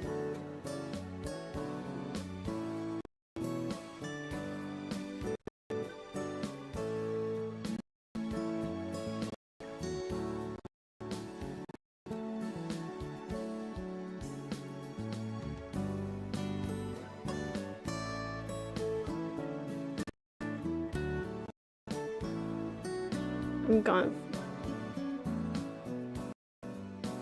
There must be something wrong with my audio. I just cannot. Let me.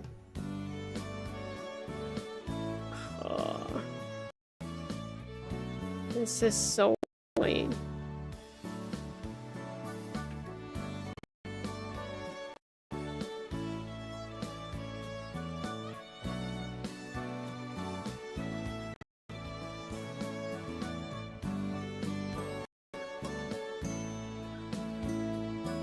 Yeah, let me check my stuffs. It's like both my CPU and my memory, it's not running that much. It's not like going super heavy on my potato laptop. I don't know what's wrong. You're welcome to use it for as long as you'd like. I think that we could become great friends.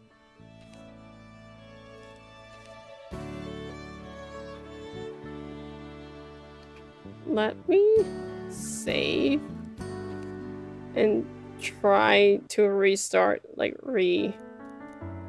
Until we meet again, then. Let me try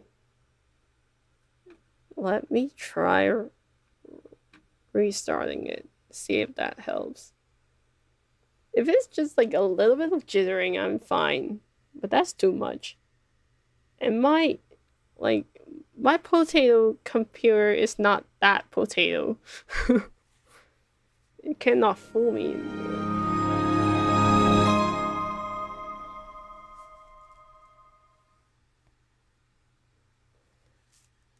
I mean, turning things off then back on again surprisingly solves a lot of problems. Please be happy.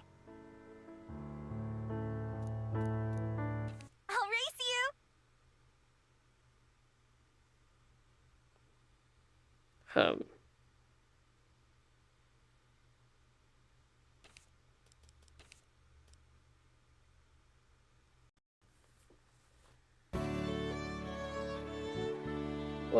Where? Okay, yeah. Could become great friends. Friends. I hope it's better now. I roll the word around in my mind as if it were a strange food I'm gingerly trying. Is that a word that fits me? Is that something I could have? It's never seemed like a possibility before. None of what Juliet's offered me has. Oh God. Right now it feels like I'm standing at the end of one path and the beginning of another. I could turn around and go back the way I came, back to the den and a life spent alone. I know that world. I've lived in it for so many years. But I can't just go back. Not now. Not when there can be something more, something new. Everything could be different if I just let it. When I look at Aspen and Juliet, I can tell what they're hoping I'll say. I think I'd like that. Why? Might be the game's issue as well. If that's it, then I cannot do anything about it. Big smiles take over both their faces. Slowly, I let myself smile too. Well then, Miho. Welcome home. Oh, that's nice.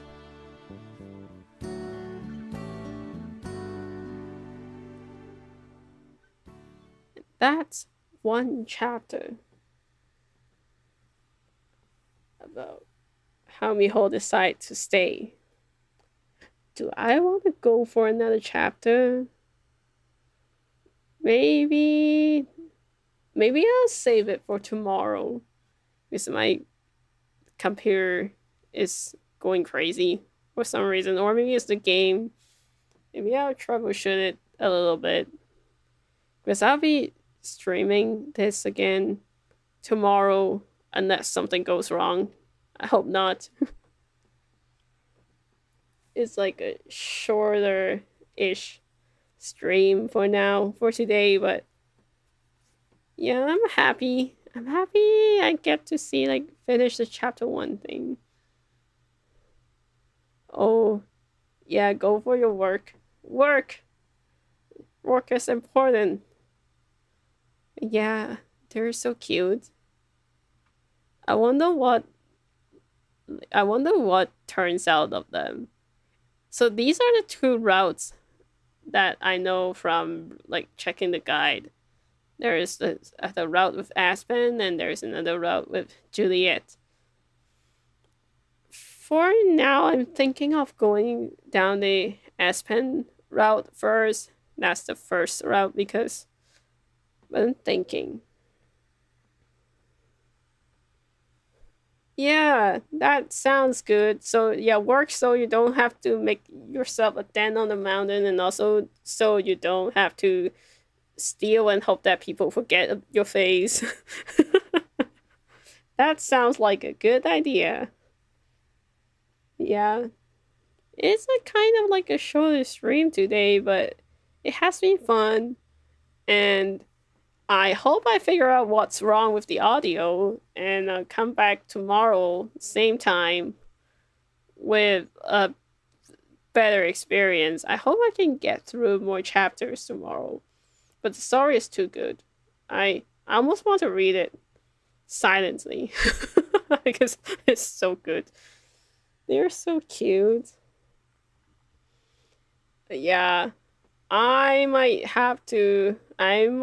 cut it off today a little bit earlier than I planned because I'm so annoyed by that jittery audio. But yeah, thanks for coming. And I will see you tomorrow at the same time.